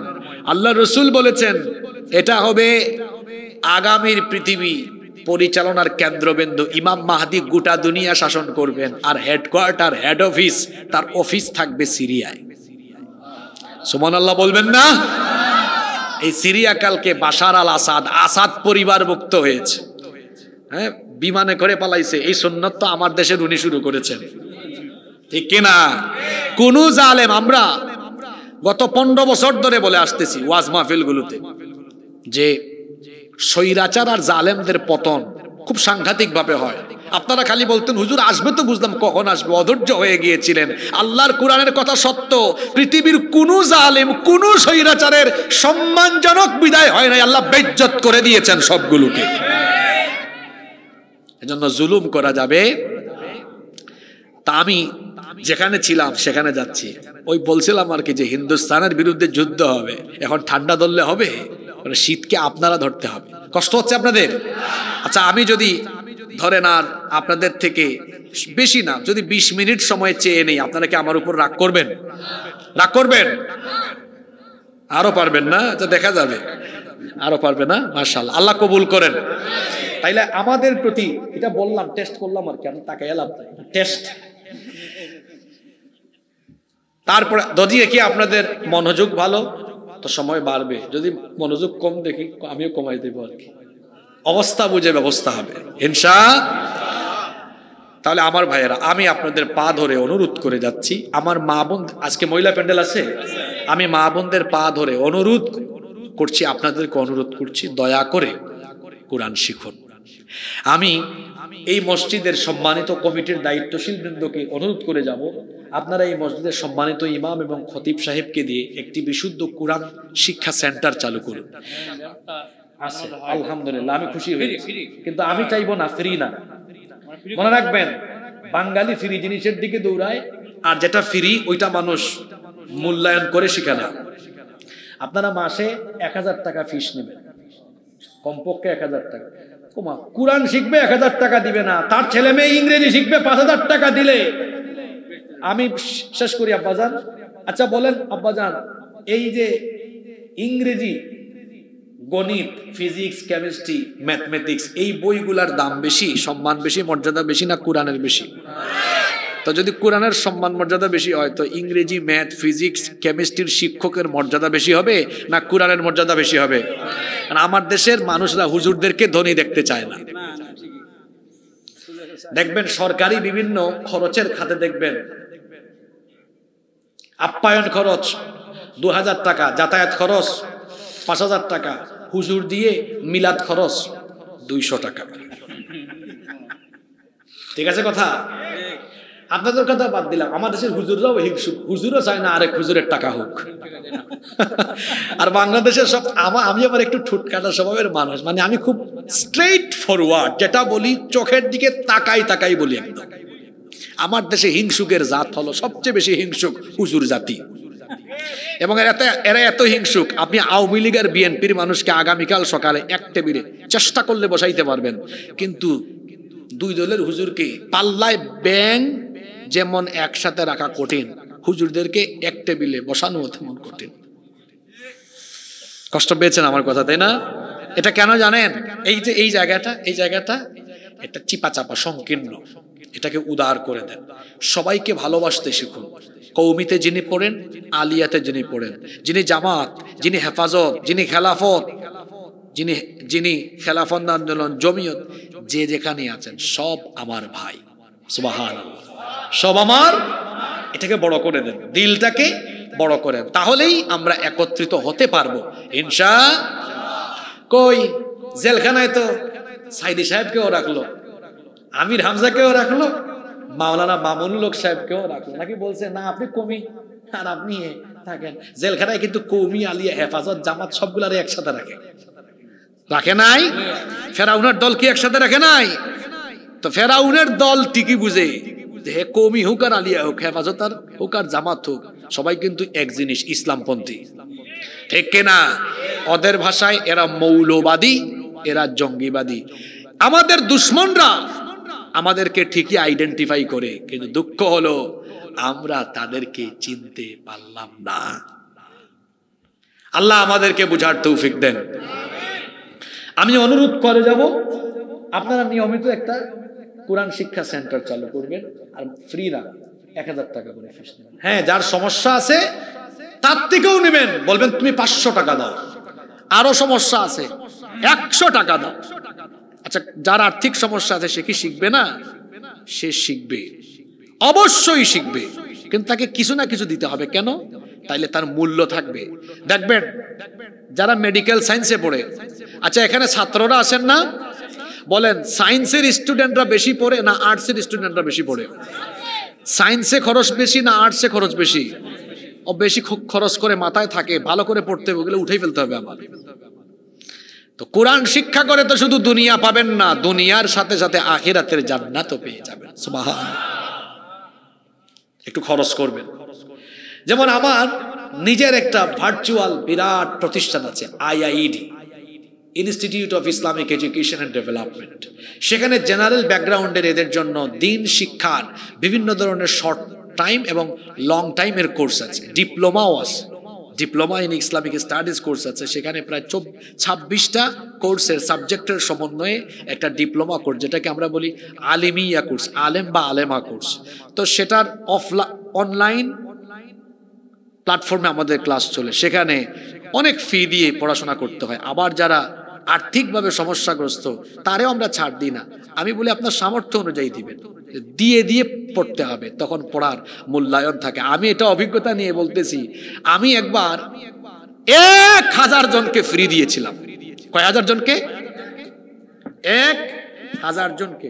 এটা আপনারা অনেক দূরে, তো এই যে হুজুর আমার পাশে আছেন, দেখি 1000 থেকে কমতে কমতে এখন কইমা কত হয়েছে আপনাদেরকে দেখাই, মানে আপনাদেরকে একেবারে বাস্তব জিনিসটা আজকে দেখায়া যায়। কত দেখেন তো ভাই? 646 মেম্বার ছিল, কিন্তু 1000। সব কি টাকা না ফ্রি? সব ফ্রি। প্রথম দিন ক্লাসে এসছে 1000-এর থেকে 300, এক সপ্তাহ পরে ক্লাসে পাওয়া গেছে 10 জন। কয়জন? আর যারা ফি দিয়ে পড়ে, প্রত্যেকটা সেকশনে 18 জন থাকে। 18 শুরুর দিন থাকে, সার্টিফিকেট পাওয়ার দিনও 18 জন থাকে। আপনি কি মনে করছেন আমি যে কথাগুলো বলছি এগুলো পরীক্ষা না করে বলেছি? দীর্ঘ কয়েক বছরের প্রতিষ্ঠান পরিচালনার অভিজ্ঞতা থেকে এই কথা শেয়ার করে গিয়েছি। এজন্য আমার ভাইকে অনুরোধ করে গিয়েছি, ফি দিয়ে পড়াও। হ্যাঁ, যার সমস্যা আছে ও দিবে, 50 টাকা দিবে, এরপর এই টাকাটা দিয়ে কি করবেন? ইমাম সাহেব বা শিক্ষক যারা ছিলেন তাদের সম্মানে দিবেন, পাশাপাশি মসজিদ থেকে উন্নয়নমূলক কিছু কাজও আপনারা করতে পারেন। যাদের থেকে ফি নিবেন তাদেরকে বলবে, যেমন আমার প্রতিষ্ঠান অলাভজনক, এখান থেকে আমার শিক্ষকদের বেতন আমি প্রায় 2-2.5 লক্ষ টাকা এখান থেকে দিয়ে বাদবাকি টাকা, যেহেতু আমাদের এই প্রতিষ্ঠানের শেষে ডেভেলপমেন্ট শব্দটা উল্লেখ আছে, আমরা সামাজিক উন্নয়নমূলক কাজে অবদান রাখি। আলহামদুলিল্লাহ। তা আপনি এভাবে রাখেন, যেমন আমরা আমাদের প্রতিষ্ঠান চালাতে গিয়ে, এটা অনলাইন তো, আর বাংলাদেশের সব হলো ফেসবুক মুজাহিদ, তো অনেকে দেখা যায় মন্তব্য করে, এখানেও কোরআন দিয়ে আপনারা ব্যবসা শুরু করলেন, অত বিয়াক্কল, অত বুঝে না, আর আমাদেরও অত সময় নাই তার ওইটা দেখা বা রিপ্লাই করা। কারণ কাজের মানুষ কাজ করে আর অকর্মা পিছনে পিছনে ঘুরে। কথা বুঝতে পেরেছেন? ও আমার প্ল্যান বুঝে না। আমি চাই কোরআনের শিক্ষা থেকে পিছিয়ে পড়া একটা প্রজন্মের দুয়ারে দুয়ারে কোরআনের শিক্ষাকে পৌঁছে দেওয়া। ও এটা বুঝে না, ওর মাথায় এটা নাই। আমি অনুরোধ করে গেলাম এই এলাকায় যেন একটা কোরআন প্রশিক্ষণ কেন্দ্র চালু করা আছে, ইনশাআল্লাহ কবুল করে। কষ্ট হচ্ছে আপনাদের, তাই না? পরবর্তী পয়েন্টগুলো অনেক সুন্দর, আপনারা সময় দিবেন আমাকে। নাম্বার 3, আমাদের প্রতি কোরআনের 3 নাম্বার দাবি হলো, শুদ্ধ করে কোরআন শিখে ফেললাম, এরপরে দায়িত্ব হলো বেশি বেশি কোরআন তিলাওয়াত করা এবং কোরআন শোনা। সুবহানাল্লাহ। আপনার মন খারাপ হয়ে গিয়েছে, ঋণের টেনশন, বিভিন্ন দুশ্চিন্তা, পরিবারের টেনশন, চাকরির টেনশন, ইনকামের টেনশন, কত ধরনের টেনশন। বিশ্বাস করেন, প্রতিদিন যদি আপনারা কোরআন তেলাওয়াতের আমল করতে পারেন, দেখবেন হৃদয়ে আল্লাহর তরফ থেকে এক ধরনের প্রশান্তি নেমে এসেছে। সব জিনিস কম থাকলেও দেখবেন হৃদয়ের মধ্যে শান্তি আছে, কারণ শান্তি দেওয়ার মালিক যিনি, গলার আওয়াজ বড় করে সবাই বলেন তিনি কি? ওয়াইদা তুলিয়াত আলাইহিম আয়াতুহু যাদাতহুম ঈমানা। কোরআনের তেলাওয়াত করা হলে পরে মানুষের ঈমান বাড়ে, এটা মোল্লার কথা নয়, কথাটা কার? আপনার ঈমান তরতাজা হবে, ব্যাটারিটা লোডেড হবে, ব্যাটারি ফুলফিল হবে, ব্যাটারি ফিউজ হবে না। ঘরে বাড়িতে বেশি কোরআন তেলাওয়াত করবেন। আল্লাহর নবী বলেছেন, লা তাজালু বুয়ুতাকুম মাকাবির, তোমরা তোমাদের ঘরকে কবর বানিয়ে ফেলো না, ঘরের ভেতরে কোরআনে কারীম তেলাওয়াত করো। ইন্নাল বাইতাল্লাযী তুকরাউ ফীহি সূরাতুল বাকারা ইয়ানফিরুশ শাইতানু মিনাল বাইত। আল্লাহর নবী বলেছেন, যে ঘরের মধ্যে সূরা বাকারা তেলাওয়াত হয় ওই ঘরের মধ্যে শয়তান থাকতে পারে না। কোরআনের তেলাওয়াত শুনে ঘর থেকে শয়তান পালিয়ে যায়। তাহলে হাদিস থেকে বোঝা গেল, যার বাড়িতে কোরআনের তেলাওয়াত যত বেশি, ওই বাড়িতে আল্লাহর রহমত আর বরকত কম না বেশি? যার বাড়িতে কোরআনের তেলাওয়াত কম, ওই বাড়িতে শয়তানের আড্ডাখানা, শয়তানের তামাশা কম না বেশি? তা আমরা আমাদের বাড়িতে রহমত আর বরকত চাই কি চাই না? এই জন্য প্রতিদিন বাড়িতে আমরা কোরআন পড়ব। ইনশাআল্লাহ পড়বেন নাকি এমনি এমনি বললেন? সবাই পড়তে পারবেন তো? আল্লাহ সবাইকে তৌফিক দেন। তারপরে 4 নাম্বার দাবি হলো, কোরআন আপনি শিখলেন, শিখার পরে আপনি অন্যকে কোরআন শেখাবেন। বিশেষ করে আপনার অধীনস্থ যারা আছে তাদেরকে কোরআন শেখানো, এটা আপনার দায়িত্ব। যেমন আপনার স্ত্রী কোরআন না জানলে তাকে আপনি কোরআন শেখানোর ব্যবস্থা করবেন। আপনার সন্তান, আপনার ছেলে মেয়েকে কোরআনের শিক্ষা দেওয়া, এটা বাবা হিসাবে, মা হিসাবে আপনার দায়িত্ব। আহারে, আমরা অনেক পিতামাতা আছি এই জায়গায় ব্যর্থতার পরিচয় দেই। আমরা আমাদের সন্তানদেরকে ইংলিশ মিডিয়ামে পড়াই, অসুবিধা নাই, ইংলিশ মিডিয়ামে বাচ্চাদেরকে পড়ানো দরকার, আমি আপত্তি করি না। ভালো স্কুলে, ভালো মাদ্রাসায় পড়ায়, কোনো অসুবিধা নাই। কিন্তু সবার আগে বাচ্চাকে আপনি কোরআন শেখাবেন। অ আ ক খ ABCD বাচ্চা শিখবে, পরে আপনার বাচ্চাকে আলিফ বা তা থা শিখাতে হবে সবার আগে। সন্তানকে কোরআন শিখান। চোখের সামনে যদি আপনার সন্তান সুন্দর তিলাওয়াত করে, আপনি বাড়িতে ঢুকলেন আর শুনলেন 6 বছরের ছেলে, 7-8 বছরের ছেলে মেয়ে, আপনি বাড়িতে ঢুকে শুনলেন তার রুমে তেলাওয়াত করছে, বিসমিল্লাহির রহমানির রহিম, ইয়াসিন ওয়াল কুরআনিল হাকীম ইন্নাকা লামিনাল মুরসালিন আলা সিরাতিম মুস্তাকিম তানজিলাল আজিজির রহিম লিতুনযিরা কওমান মা উনযিরা আবাউহুম ফাহুম গাফিলুন। বাড়িতে শুনছেন আর ছেলে পড়ছে, মেয়ে পড়ছে, বলেন একটু ভেবে চিন্তে বলেন কেমন লাগবে? হ্যাঁ, কেমন লাগবে? কেমন লাগবে? আল্লাহর কসম আপনার কলিজাটা ঠান্ডা হয়ে যাবে। আমার একটা মেয়ে আছে, খুব ছোট্ট, 9 মাস। তো কালকে বাসা থেকে ভিডিও পাঠিয়েছে, ও আল্লাহ আল্লাহ জপতে পারে, এটা পড়ছে। তো ও 3-4 বার এটা পড়ছে। আমি বাপ হিসাবে শোনার পরে আমি যে কি খুশি হয়েছি এটা আপনাদেরকে কোনো কিছু দিয়ে বুঝাইতেও পারবো না। তা আমি চিন্তা করলাম যে আমার বাচ্চার আল্লাহ আল্লাহ শব্দ শুনে যদি আমার এত মজা লাগে, তাহলে এই বাচ্চা যদি হাফেজ হয়, যদি আলেম হয়, তার মা বাবার কত আনন্দ লাগবে। সুবহানাল্লাহ। আপনারা কি চান না আপনাদের ছেলে মেয়েগুলো এমন হোক? আচ্ছা বাবা বলেন তো, আপনার ছেলে আগামী রমজান মাসে তারাবিতে ইমাম দাঁড়িয়েছে, প্রথম দিন শুরু করেছে আলিফ লাম মিম যালিকাল কিতাবু লা রাইবা ফীহি হুদাল লিল মুত্তাকিন। আর শেষ তারাবিতে গিয়ে বলেছে আল্লাযী ইউওয়াসওয়িসু ফী সুদুরিন নাসি মিনাল জিন্নাতি ওয়ান নাস। সারা মাসে কুরআন তেলাওয়াত করেছে, মানুষকে কুরআন শুনে আছে। আর সেই মসজিদে ছেলের পেছনে আপনি মুক্তাদি হয়ে ছেলের কাছ থেকে কুরআন পুরোটা শুনেছেন। একটা জান্নাতের সুখ বাপের জন্য আর কি হতে পারে? কি হতে পারে? কি হতে পারে বলেন? আপনার ছেলে আপনাকে 100 কোটি টাকা উপার্জন করে হাতে দিলেও এত আনন্দ লাগবে না সে যদি আপনার এরকম কুরআন শোনাইতে পারে যতটা আনন্দ লাগবে। এরকম সন্তানগুলো হোক আপনারা চান না? আপনার প্রতি কোরআনের 4 নম্বর দাবি হলো আপনার অধীনস্থদেরকে কোরআন আপনি শিক্ষা দিবেন, না দিলে আপনি দায়ী।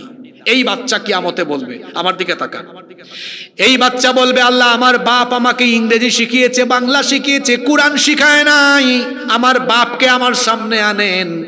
আল্লাহ বলবেন তোমার বাপ মাকে আজকে তুমি কি করবে? বলবে আমি শুধু অপমান নয়, চূড়ান্ত অপমান করব।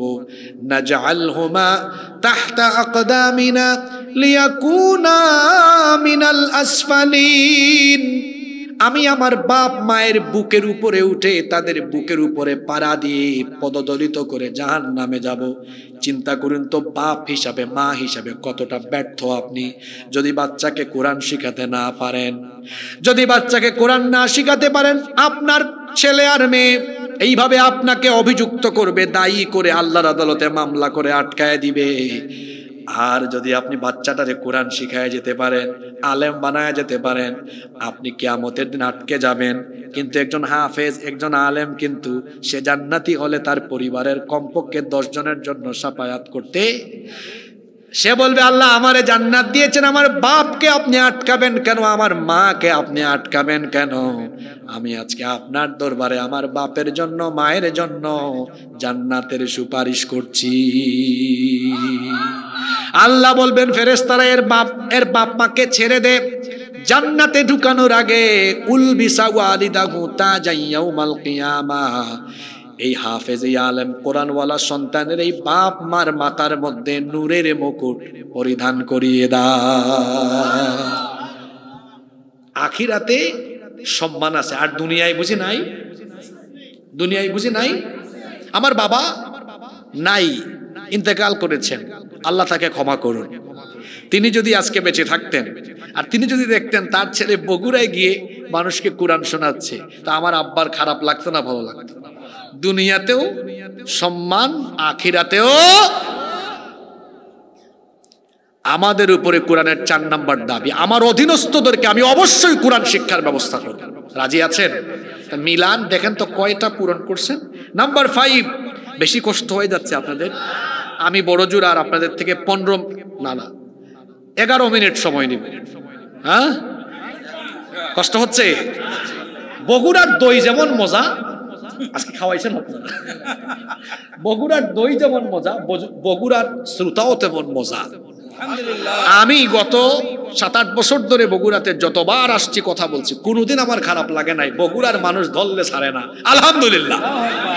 আল্লাহ ভালোবাসা কবুল করেন। 5 নাম্বার দাবি হলো, যতটুকু পারেন আপনি কোরআন যথাসাধ্য মুখস্থ করবেন। সবাইকে হাফেজ হতে হবে বিষয়টা এমন নয়। যেমন আরব দেশগুলোতে এমন আছে, তারা তাদের কারিকুলামে কোরআনের কিছু অংশ, নির্ধারিত অংশ হিফজ করা বাধ্যতামূলক করেছে। আমার দিকে তাকান তো বাবারা, ভাইয়েরা, যদি আমার দেশের শিক্ষা এমন হতো, এমন হলে কেমন হতো একটু শুনেন। এই যে স্কুল কলেজ মাদ্রাসা না থেকে যদি একমুখী শিক্ষা হতো, কিরকম? আমার দেশের শিক্ষা প্রতিষ্ঠানে ইংরেজি, বাংলা, সমাজ বিজ্ঞান, অর্থনীতি, পৌরনীতি, আইসিটি সব থাকবে। তার সাথে প্রত্যেক ক্লাসে কোরআন থাকবে, হাদিস থাকবে, ফিকহ থাকবে, আরবি থাকবে, এর সাথে কোরআনের একটা সিলেবাস। আমার দিকে থাকান, প্লে নার্সারি বাদ দিলাম, ওদেরকে আমরা দিন আদব কায়দা শিখালাম, আদব কায়দা শিখালাম। মানুষকে দেখলে সালাম দিতে হয়, তারপরে ভাত খাওয়ার সময় বিসমিল্লাহি আলা বারাকাতিল্লাহ, ঘর থেকে বেরোলে বিসমিল্লাহ, বিসমিল্লাহি তাওয়াক্কালতু আলাল্লাহ পড়তে হয়। আদব কায়দা, দোয়া দুরূদ শিখালেন।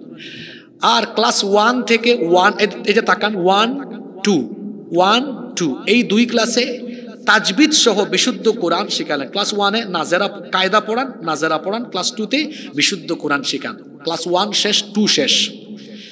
ক্লাস 3, 4, 5, 6, 7, 8, 9, 10, 8টা ক্লাস। কয়টা ক্লাস? 8টা ক্লাস। 8টা ক্লাসে প্রত্যেক বছর 3 পারা সিলেবাসে ঢোকান, যে 3 পারা তোমাকে মুখস্থ করতেই হবে। 3 পারা সমান হাফেজে কোরআনে কত পৃষ্ঠা? 3 পারায় 60 পৃষ্ঠা না, 3 বিশে 60। আচ্ছা, একটা ছাত্র 60 পৃষ্ঠায় 1 বছরে মুখস্থ করা ব্যাপার, এটা ব্যাপার বলেন? হ্যাঁ, 60 পৃষ্ঠা 365 দিন, অত ডেইলি 1-2 লাইন করে পড়লো, বউ তাকে শেষ হবে। তাহলে দেখেন, প্রতি বছরে 3 পারা, এটা আমার প্রণীত সিলেবাস। আমি কিছু শিক্ষা প্রতিষ্ঠান বাংলাদেশে তৈরি করার প্ল্যান নিয়েছি। আমার চিন্তা হচ্ছে ডাক্তার হবে, হাফেজ ডাক্তার, ইঞ্জিনিয়ার হবে, হাফেজ ইঞ্জিনিয়ার, ব্যারিস্টার হবে, হাফেজ ব্যারিস্টার, ব্যারিস্টার আর ইংরেজিতে কোর্টে দাঁড়িয়ে মহামান্য আদালতকে ইংরেজিতে যেমন হেয়ারিংয়ে তার হেয়ারিং শোনাবে, পাশাপাশি মাঝে মাঝে কুরআন হাদিসের উদ্ধৃতি দিবে, এরকম। তাইলে ক্লাস 10 পর্যন্ত 3 আটা কত পারা? 3 আটে বলেন না বাবারা, বলেন কত? তো বাকি আছে আর কয় পারা? ইন্টার ফার্স্ট ইয়ারে আরো 3, সেকেন্ড ইয়ারে আরো 3, কত হইল? অনার্সে আর মাস্টার্সে তার কাজ হলো সে তার নির্ধারিত সাবজেক্টের উপরে অনার্স মাস্টার্স করবে, আর দাউরা হবে, দাউরা। আপনারা আমাকে বলেন, এরকম প্ল্যান ওয়াইজ চললে কোরআন মুখস্থ করা কি কঠিন? আপনাদের পুঁজি কি? আপনাদের পুঁজি হলো আলাম তারা কাইফা ফাআলা রাব্বুকা বিআসহাবিল ফিল, এই সূরা থেকে কুল আউযু বিরাব্বিন নাস, এই 10টা, এর বাইরে আর কিছু কেন? আল্লাহ যদি কিয়ামতে জিজ্ঞেস করেন, এত লম্বা হায়াত দিলাম আর পারো নাই? কুরআন মুখস্থ করার কৌশল আপনাদেরকে দিই। আপনারা তো আর ছাত্র না, আমরা এরকম প্রতিষ্ঠান, আপনারা দোয়া করবেন আমরা যেন করতে পারি, আল্লাহ আমাদেরকে তৌফিক দেন। তো এটা তো করলে এই সুযোগ জেন জির ছেলেরাও পাবে না, এটা আলফা জেনারেশন ভোগ করবে। সামনে যে জেনারেশন আসবে, আপনারা দোয়া করবেন ওই জেনারেশনকে আমরা যেন এভাবে গড়ে তুলতে পারি। আপনারা কি করবেন? আপনাদের জন্য একটা সিলেবাস আমার আছে। সিলেবাসটা হলো এই, যার মেধা যেমন আমি স্কুলে পড়তাম, আমার বাবা আমাকে, আমার 14 গোষ্ঠীতে কোনো আলেম নাই, আমার বাবা আমাকে স্কুল থেকে ধরে মাদ্রাসায় দিয়েছেন। আমি স্কুল পড়ুয়া, মাদ্রাসা পড়ুয়া, আমি আলহামদুলিল্লাহ স্কুলেও পড়েছি, মাদ্রাসা থেকে সর্বোচ্চ ডিগ্রি নিয়েছি, বিশ্ববিদ্যালয় থেকেও সর্বোচ্চ ডিগ্রি নিয়েছি, সব জায়গায় পড়াশোনার সুযোগ আমার হয়েছে। তো আমি হাফেজ হতে পারিনি, কিন্তু আলহামদুলিল্লাহ এখন আমি কোরআনে কারীম পড়তে নিজেই হাফেজ হওয়ার পথে আছি, আলহামদুলিল্লাহ। কিভাবে পারবেন? এটা অনেক সহজ। এক আয়াত শিখেন না, আরে এক আয়াত করে শিখলেও তো 6000 যদি ৬২৬৬ ইখতলাফ আছে, তো ৬২৩৬, ৬৬৬৬, ৬০০০-এর উপরে ইখতলাফ আছে, আমি ইখতলাফ বাদ দিয়ে যদি ধরি ৬০০০-এর উপরে, তো ৬ বা ৬৫০০ দিন, কয়েক বছর তো লাগে। দেখেন কোরআন শিখা কত সহজ। একটা আয়াত ধরেন, সূরা নাবা ৩০ পারার প্রথম সূরা, আজকে এক আয়াত পড়েন, আম্মা ইয়াতাসাআলুন, ২ শব্দের এক আয়াত মুখস্থ করেন, সারাদিন এটা পড়েন, এক হরফ পড়লেই তো ১০ নেকি, সুবহানাল্লাহ। আগামীকাল আর এক আয়াত পড়েন, আনিন নাবাইল আযীম, ৩ নাম্বার দিন আর এক আয়াত পড়েন, আল্লাযী হুম ফীহি মুখতালিফুন, ৪ নাম্বার দিন আর এক আয়াত, কাল্লা সায়ালামুন, ৫ নাম্বার দিন সুম্মা কাল্লা সায়ালামুন। কয় আয়াত হইল? আমার এখন এক রাকাতের পুঁজি হয়ে গেছে, আলহামদুলিল্লাহ। কোরআন মুখস্থ করে কোরআন ধরে রাখার কৌশল কি? যা মুখস্থ করবেন তার নামাজে অ্যাপ্লাই করবেন। ৫ নাম্বার দিনে আপনি শুরু করেন, আম্মা ইয়াতাসাআলুনা আনিন নাবাইল আযীমিল্লাযী হুম ফীহি মুখতালিফুন কাল্লা সায়ালামুনা সুম্মা কাল্লা সায়ালামুন। আল্লাহু আকবার। এক রাকাত হয়ে গেছে না? হয়ে গেছে কিনা? এই রকম কোরআন একদিন এক আয়াত করে পড়লো, আপনাদের পুঁজির ভান্ডার ১০ সূরায় সীমাবদ্ধ থাকতো না। এখানে পাওয়া যাইতো হুজুর ৫ পারা শেষ, ওদিকে বলতো হুজুর ৬ পারা, ওইদিকে বলতো ১০ পারা, ওইদিকে বলতো হুজুর ১৭ পারা। ২০১৯ সালে আমি সৌদি আরবের এই জিদ্দা থেকে মক্কায় যাচ্ছি, এক ইয়ামেনি ড্রাইভার, ও তিলাওয়াত করছে ১৫ পারা থেকে। আমি বললাম, হাল আনতা হাফিজুল কোরআন, এত সুন্দর তেলাওয়াত, আপনি ড্রাইভার মানুষ, আপনি কি হাফেজে কোরআন নাকি? কয় না হুজুর, হাফেজে কোরআন না, তবে অর্ধেকের বেশি মুখস্থ করে ফেলেছি। তো ও পারলে ড্রাইভার মানুষ, আমরা কি পারবো না? আমার বাংলাদেশিদের মেধা বেশি, এটা চাপাবাজি নয় তো। দেখেন না প্রতি বছর আন্তর্জাতিক হিফজুল কোরআন প্রতিযোগিতায় সব দেশের প্রতিযোগীরা পিছনে, বাংলাদেশিরা সামনে, সুবহানাল্লাহ। বিশ্বাস করেন আপনারা অনেক, আর উত্তরবঙ্গের মানুষ বেশি মেধাবী, কারণ এখানে ভেজাল কিছুই নেই। যে শাকসবজি আর যে পরিমাণ, আপনাদের এলাকার সবকিছু মজা জানেন, আপনাদের গরুর গোশত মজা হবে না কেন? মজা বলেন, আপনারা এটা ধান খাওয়াইয়া, ধান খেতে জবাই দাও, ওইখানে মনে রান্না করে। শাকসবজি গুলো তরতাজা, এজন্য চেহারা, এই দেখেন আমার ডানে বামে যারা বসছেন, চেহারা তেলতেলা, আপনাদের সুন্দর চেহারা, এই যে খান ভালো। আমার চাচাদের বয়স, আমি উত্তরবঙ্গে ওই দিন কোথায় জানি না, দাঁড়ান আমি বলতেছি, পঞ্চগড়ের পাশে ঠাকুরগাঁওয়ে ১০০ বছরের উপরে এক চাচা আমার কাছে এসে বলতেছেন, আমি একটা কবিতা লিখছি, পড়েন তো। আমি কবিতার ওই খাতা ওইটা হাতে নিয়ে বললাম, চাচা বয়স কত? কই বিশ্বাস করবেন না, ১০০-র উপরে আছে। আল্লাহু আকবার, ফিজিক্যাল ফিটনেস। আর এখন দেখেন না, এই জেনজির ছেলেরা ১৮-১৯ বছরের বয়স, তার গালের ২ পাশের এই যে মাংস, এগুলো হাড্ডির চিপার ভিতরে ঢুকে গেছে, এমনে ফার্মের মুরগির মতো জিমাই জিমাই হাঁটে। কেন জানেন? ও রাত ৩টা-৪টা পর্যন্ত মোবাইলে তাহাজ্জুদ পড়ে, ওর ঘুম ঠিক নাই, ওর যৌবন নষ্ট হয় বিভিন্ন আবুল তাবুল জায়গায়। আর যার ঘুম ঠিক নাই, ওর কিচ্ছু ঠিক নাই। আমার তো মনে হয় কুস্তিতে লাগাই দিলে ৮০ বছরের চাচার সাথে ২০ বছরের ছেলেটা পারবে না। কেন পারবে না জানেন?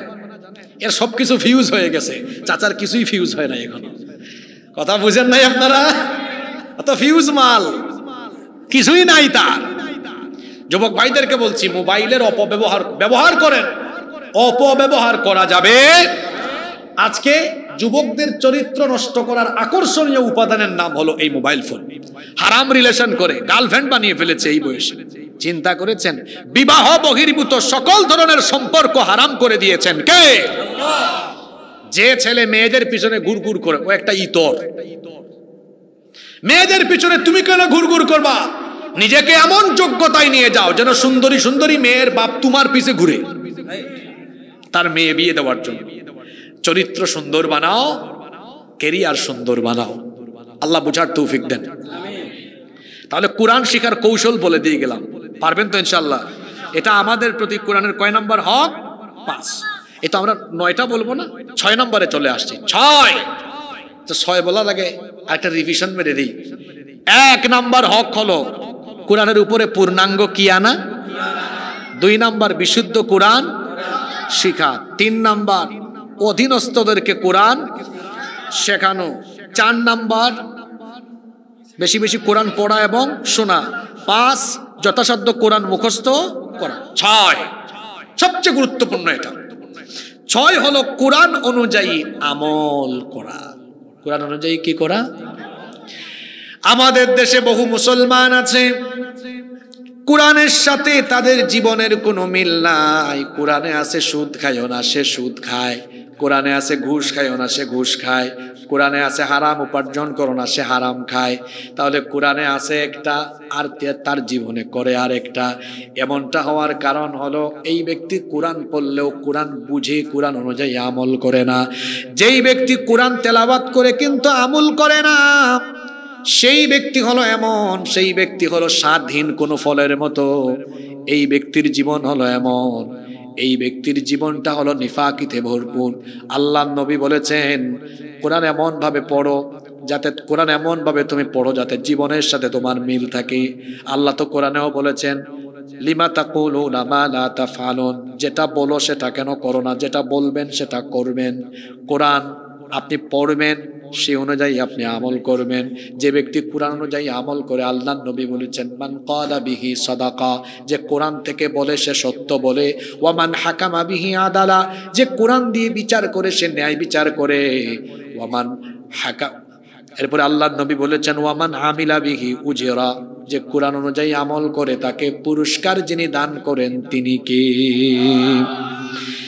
সাহাবীরা একবার আমাদের মা আয়েশা রাদিয়াল্লাহু আনহার কাছে গেলেন, গিয়ে বললেন আমাদেরকে ওয়াজ করেন, নসিহত করেন, নবীজির চরিত্র কেমন কেমন ছিল আমাদের একটু ওয়াজ করেন। তিনি বললেন ওয়াজ করার দরকার নাই, বাড়ি চলে যাও, তোমাদের বাড়ি থেকে কোরআন নাই। কানা খুলুকুহুল কোরআন, বাড়ি গিয়ে কোরআন পড়ো, কারণ এই কোরআন যেমন আমার নবীর চরিত্র হলো তেমন। কোরআন ছিল যেমন, রসূল ছিলেন তেমন। তাহলে কোরআন অনুযায়ী আমল করতে হলে কোরআন কি করতে হবে? পড়তে হবে। এবং কোরআন অনুযায়ী আমল করতে হলে তো কোরআন একবার শেষ করতে হবে, তাই না? এই যে এটা হলো প্রিন্টেড কোরআন, আর আমার রসূল ছিলেন প্র্যাকটিক্যাল কোরআন। সুবহানাল্লাহ, প্র্যাকটিক্যাল জীবন্ত কোরআন। তা আমি আপনি যদি এভাবে নিজেদের জীবনে কোরআনের প্রয়োগ করতে চাই, তাহলে তো অন্তত কোরআন একবার হইলেও তো শুরু থেকে শেষ পর্যন্ত পড়া দরকার না? পড়ছেন না? পড়েন নাই। কেন পড়েন নাই? একটা ভয়, হুজুর দেখছেন আপনার হাতে এটা কত বড় জিনিস, এটা কেমনে পড়তাম? দেখবেন পরিকল্পনা নিলে বড় জিনিস। আচ্ছা, আপনাদের বগুড়া শহরে যে বড় বড় বিল্ডিং এর কাজ কি কন্ট্রাক্টর, ঠিকাদার, মিস্ত্রি আইসাই শুরু করে, না তার আগে ইঞ্জিনিয়ার প্ল্যান বানায়? ইঞ্জিনিয়ার প্ল্যান বানায় যে এইটা কত স্কয়ার ফিটের হবে, কোন রুমের সাইজ কত হবে, ভীম কেমন হবে, তারপর এটা পাইলিংটা কেমন হবে, পিকাশ পাইল হবে না একেবারে আপনার পাইলিং এর তো অনেকগুলা ধরন আছে। তারপরে কোন দিকে ডাইনিং রুম, কোন দিকে ড্রয়িং রুম, কোন দিকে কিচেন, কোন দিকে আগে একটা কি করে প্ল্যান করে, ডিজাইন করে, ড্রয়িং করে, এটা পাস করে, তারপরে কাজ আরম্ভ করে। এই যে এত বড় কোরআন দেখেই ভয় পাচ্ছেন, আগে একটা প্ল্যান পাস করেন না, দেখবেন কত সহজ। একটা প্ল্যান দিয়ে দিই, কত সহজ। চলেন আমার দিকে তাকান, প্রতিদিন যদি কোরআনের 5 আয়াত পড়েন, কয় আয়াত? অর্থ সহ পড়বেন, এটা থেকে না, এইটা দিয়া পড়লে আপনি বুঝবেন না। আমি 5টা তাফসীরের নাম বলি, এগুলো বাজারে বাংলা পাওয়া যায়। তাফহিমুল কোরআন, তাফসীর ফি জিলালিল কোরআন, তাফসীরে জালালাইন, মারিফুল কোরআন, তাফসীর ইবনে কাসির, এগুলো বাংলা অনুবাদ করা আছে।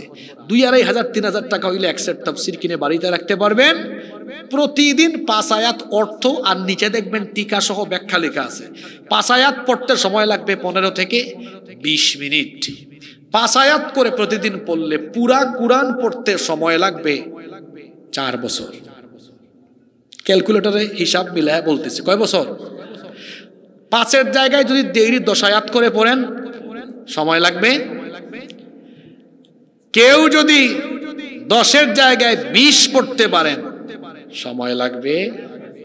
দেখছেন কত সুন্দর পরিকল্পনা?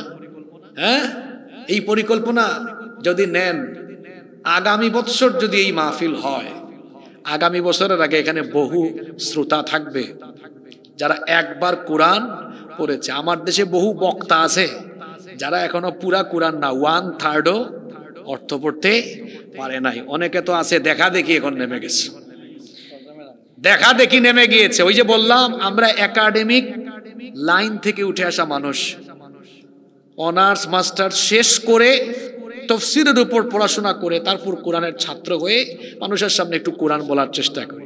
এখন অনেকে আছে মুশন ফুসন করে আইসাই নেমে যায় না। তা আমরা আসছি কিভাবে? আমার জীবনে প্রথম আমি বক্তৃতা করেছি ছাত্র থাকাকালীন জুমার নামাজে, আর ছাত্র জীবনে মানুষ বয়ানে দিত আসরের টাইমে। তারপরে একটু প্রমোশন হয়েছে যখন মাস্টার শেষ হইলো দেখলাম মানুষ একটু মাগরিবের টাইমে দেয়। তো মাগরিবের টাইমে দেওয়ার পরে কিছুদিন পর মানুষ আর একটু প্রমোশন দিচ্ছে, কয় না এরা এসার পরে দাও। তো এসার পরে করতে করতে কিছুদিন পর আরেকটু প্রমোশন, কয় না এরা রাতে মূল টাইমে দাও। তো এভাবে আপনি উঠে আসবেন, এভাবে আপনি উঠে আসবেন। উস্তাদদের দোয়া নিবেন, উস্তাদদের সুহবতে চিরকাল থাকবেন। মনে রাখবেন মুরব্বী যান নাই, উস্তাদদের সোহবত যান নাই, এই ব্যক্তি যে কোনো সময় পথভ্রষ্ট হয়ে যেতে। তো বলছিলাম কুরআন অনুযায়ী আমলের কথা। আমল করতে হলে তো পড়তে হবে, আমাদের পড়ালেখা বাড়াতে হবে। একটা সিলেবাস দিয়ে গেলাম, দেখি তো কে মনে রাখছেন। প্রতিদিন 5 আয়াত করে পড়লে কয় বছর? 10 আয়াত করে পড়লে, 20 আয়াত করে পড়লে। নাও টেক ইউর ডিসিশন, আপনি সিদ্ধান্ত নেন আপনি কয় আয়াত পড়বেন। 20 আয়াত করে পড়তে পারবেন? আচ্ছা আবেগে হাত তোলার দরকার নাই, দেখি তো 20 আয়াত পড়তে পারবেন, সিদ্ধান্ত নিতে পারবেন এমন কয়জন আছেন? আবেগে তুলিয়েন না। আচ্ছা আচ্ছা একজন পাইলাম। 10 আয়াত করে পারবেন? আচ্ছা আরো কয়েকজন। 5 আয়াত করে? আচ্ছা আপনাদেরকে শুকরিয়া, আপনারা চুজ করেছেন 5, 10, 20। বাকি যারা আছে হেরা কোন পার্টি? এটা আমারে বলেন, তারা কি 20-এর উপরে? আচ্ছা আমার মনে হয়, শোনেন আমি কাউকে লজ্জা দিব না, আমি বুঝতে পেরেছি বাকিরা তিলাওয়াত জানেন না। তো আপনাদের জন্য কি আমাদের পদক্ষেপ নেওয়া উচিত না? এই যে ওনারা পদক্ষেপ নেবেন, আপনারা কোরআন শিখবেন। দেখছেন আমরা খালি বছরে একদিন চিল্লাইয়া লাফাইয়া গান গায়া গজল গায়া আর আজান দিয়া মাহফিল শেষ করে চলে গেলে আমার এই ভাইগুলোর কি হবে যারা এখনো কোরআন শিখলো না? কি হবে বলেন? এজন্য আমি ধন্যবাদ জানাচ্ছি আপনাদেরকে, যে লক্ষ লক্ষ টাকা খরচ করে আয়োজন করলেন। 1 বছরে আপনারা কোরআন শিক্ষা কেন্দ্র চালাইলে সর্বোচ্চ 50,000 60,000 করেছেন। আরে আপনাদের বগুড়ার মানুষ ধনী, এটা একজন দিয়ে দিবে। আছে কওমি মাদ্রাসায় আছে, কওমি মাদ্রাসা থেকে ঘোষণা করবেন আম জনতার জন্য আছে। আর মাইকিং হয়। আর মেয়েরা কি দুষ করলো? মহিলা মাদ্রাসা নাই, নতুন হচ্ছে। মেয়েদের শিক্ষা দরকার আরো বেশি। আমাদের ঘরের বউরা মেয়েরা যত বেশি দিন শিখবে আমাদের ঘর তত বেশি জান্নাতি পরিবেশ হবে। সুবহানাল্লাহ। তবে আজকে থেকে আমার মনে হয় এখানে অনেক সিদ্ধান্ত নিয়ে নেওয়া মানুষ তৈরি হয়েছে। আপনারা কোরআন শিখবেন? কারা কারা শিখবেন দেখি তো?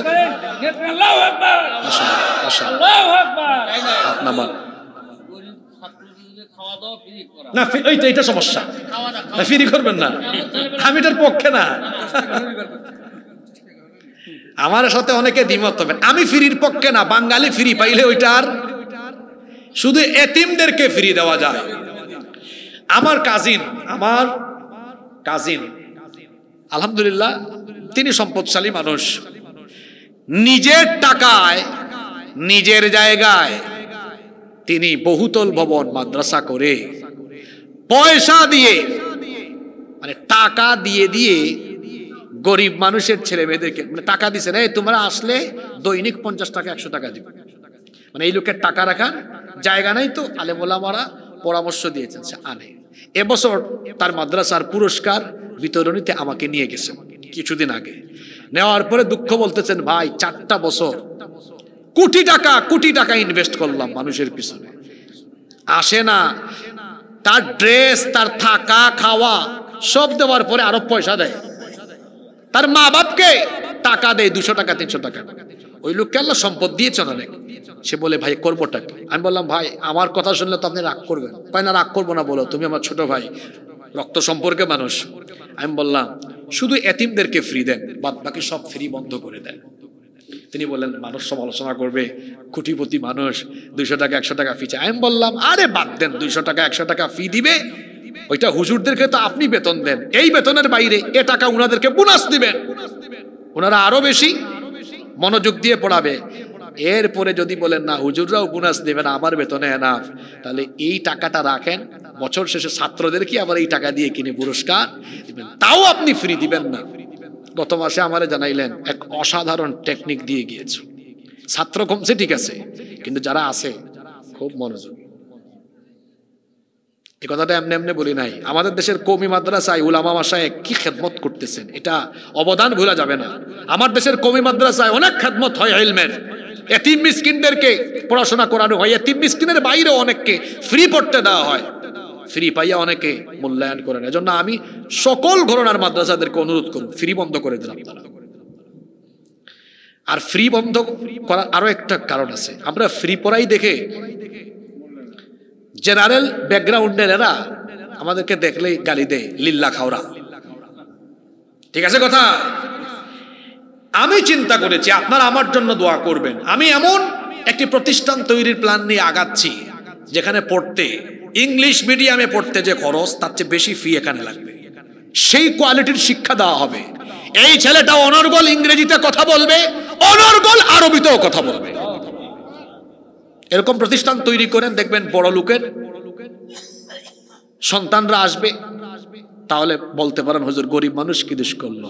একটা প্রতিষ্ঠানে সবার ব্যবস্থা রাখবেন, বড় লোকদের ব্যবস্থাও রাখবেন, মিডিয়াম যারা আছেন মধ্যবিত্ত তাদের জন্য রাখবেন, এতিমের ব্যবস্থাও রাখবেন। একদম ফ্রি করা যাবে, ফ্রি করলে অসুবিধা আছে। যাই হোক, এখানে 3 ক্যাটাগরি পাওয়া গেল, 5 আয়াত 10 আয়াত 20 আয়াত। যারা হাত তুলেন নাই তারা কোরআন শিখবেন, তাদের জন্য ব্যবস্থা করে দেওয়া হবে ইনশাআল্লাহ। আপনাদের মনে বেশি কষ্ট হচ্ছে, তাইলে এই যে 6টা হকের কথা বললাম, আমাদের উপর কোরআনের 6টা হক, 7 8 9 3টা আছে আর বাকি 7। দেখেন আপনি কোরআন শিখলেন, পড়েন, তেলাওয়াত করেন, বুঝলেন, আমল করেন, দায়িত্ব কি শেষ? প্রথম 6টা বলেছি ব্যক্তি পর্যায়ের আমল, এবার 7 থেকে শুরু হবে সামষ্টিক। 7 দায়িত্ব শেষ নয়, কোরআন শিখেছেন, বের হয়ে যেতে হবে, মানুষকে কোরআনের পথে আহ্বান করতে হবে। সুবহানাল্লাহ। ওয়ালতাকুম মিনকুম উম্মাতুন ইয়াদউনা ইলাল খায়রি ওয়া ইয়া'মুরুনা বিল মা'রুফি ওয়া ইয়ানহাউনা আনিল মুনকার ওয়া উলাইকা হুমুল মুফলিহুন। তোমাদের মধ্যে, তোমাদের সমাজে এমন একটা দল থাকবে যেই দল অমুক নেতা অমুক দলের পক্ষে মানুষকে ডাকবে না, তারা মানুষকে ডাকবে কার দিকে? আল্লাহর দিকে ডাকবে, আর বলবে কোরআন অনুযায়ী সৎ কাজের আদেশ, অসৎ কাজের নিষেধ, এগুলো বাস্তবায়নের জন্য একটি কোরআনিক দল গঠন করে আল্লাহর জমিনে কোরআনের আইন প্রতিষ্ঠার জন্য কাজ করবে যারা, আল্লাহওয়ালা কোরআনওয়ালা মানুষ হলো তারা। এজন্য দেখেন না, কওমি মাদ্রাসা হোক আলিয়া মাদ্রাসা হোক, সব পড়ার পরে তারা দল বানায়। আমরা এই দল, তাবলীগ আছে, হেফাজত আছে, কেউ আছে মানুষকে ইসলাহ করে, তাবলীগ ইসলাহ করছে, তাজকিয়ার কাজ করছে, জামাত, হেফাজত, চরমুনাই বিভিন্ন দল আছে, তারা রাজনৈতিকভাবে ইসলাহের কাজ করে আল্লাহর আইন প্রতিষ্ঠার কাজ করছে। তাহলে বোঝা গেল কোরআন শিখলেই দায়িত্ব শেষ না, এবার এই কোরআন সমাজে রাষ্ট্রে প্রতিষ্ঠার জন্য কাজ করা আপনার জন্য ফরজ। আপনি কি করছেন? আমার ভাই, তোমার ভাই, অমুক ভাই, তমুক ভাই। আর যারা কোরআনওয়ালা তারা বলে নারায়ে তাকবীর। স্লোগানের পার্থক্য দেখছেন? যারা কোরআনওয়ালা তারা কোনো ব্যক্তির চামচা নয়, কোনো নেতার চামচা নয়। কোরআনের দলের বাইরে যারাই আছে দেখবেন ওখানে নেতা আছে, চামচাও আছে।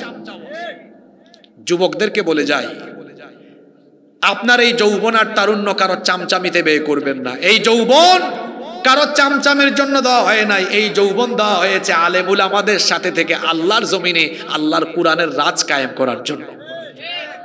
যুবক ভাইরা আলেমদের সাথে আছেন না নাই? আল্লাহ কবুল করেন। 8 নাম্বার, কষ্ট হচ্ছে নাকি আপনাদের? 8 নাম্বার হলো কোরআন অনুযায়ী সমাজ রাষ্ট্র পরিচালনা করা। আমার মসজিদে মাদ্রাসায় কোরআন থাকবে, এরকম যদি পার্লামেন্টের সেক্রেটারিয়েটে কোরআন থাকতো, যদি এমন হতো সৎলোকরা শাসন করতো। আল্লাহর আইন আছে, সৎলোকের শাসন আছে। সেখানে দেখা যাচ্ছে পার্লামেন্ট মেম্বার, তিনি অত্যন্ত সৎ মানুষ, চুরি করে না, ডাকাতি করে না, জনকল্যাণে নিজেকে নিবেদিত করে, আর দেশের মধ্যে কোরআনের আইন কায়েম হয়ে গিয়েছে। এই সমাজে কোনো অশান্তি থাকবে? তাইলে কোরআনকে এই পর্যায়ে নিয়ে যাওয়া, এটা কি আমাদের দায়িত্ব নয়? এটা কি আমাদের দায়িত্ব নয়? এটা আমাদের দায়িত্ব। 9 নাম্বার হক হলো আজীবন এই কোরআনের সাথে লেগে থাকা, আজীবন কোরআনের সাথে। এই 9টা দাবি যারা পূরণ করবে, কোরআন কিয়ামতের ময়দানে ওই ব্যক্তির পক্ষে দাঁড়িয়ে আল্লাহর সাথে ঝগড়া করবে ততক্ষণ, লোকটাকে আল্লাহ মাফ করে দিয়ে জান্নাতে দিবেন না যতক্ষণ। সুবহানাল্লাহ।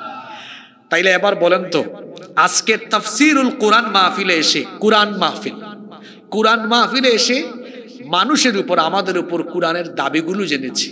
আমাদের উপরে কোরআনের দাবি কয়টা? জোরে বলেন, কয়টা? এখন আমি প্রশ্ন করি, যদি এখানে এমন কাউকে আমি পাই 100 ভাগ উত্তর দিয়েছে, তারে আমি পুরস্কার দিয়ে যাব। দেখি এমন কে আছে যে সবগুলোর উত্তর দিতে পারে। কোরআনের দাবি বলেছি কয়টা? 1 নাম্বার পরিপূর্ণ, 2 নাম্বার, 3 নাম্বার। আচ্ছা, 2 নাম্বার পয়েন্টে যে বললাম বিশুদ্ধ করে কোরআন শেখা, বিশুদ্ধ করে কোরআন না শেখার শাস্তি কয়টা? 1 নাম্বার।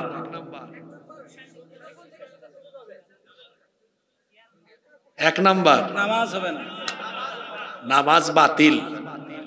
2 নাম্বার রাসূলের সুপারিশ। 3 নাম্বার আল্লাহর শাস্তি বরাদ্দ। কয়টা? আরো 3টা।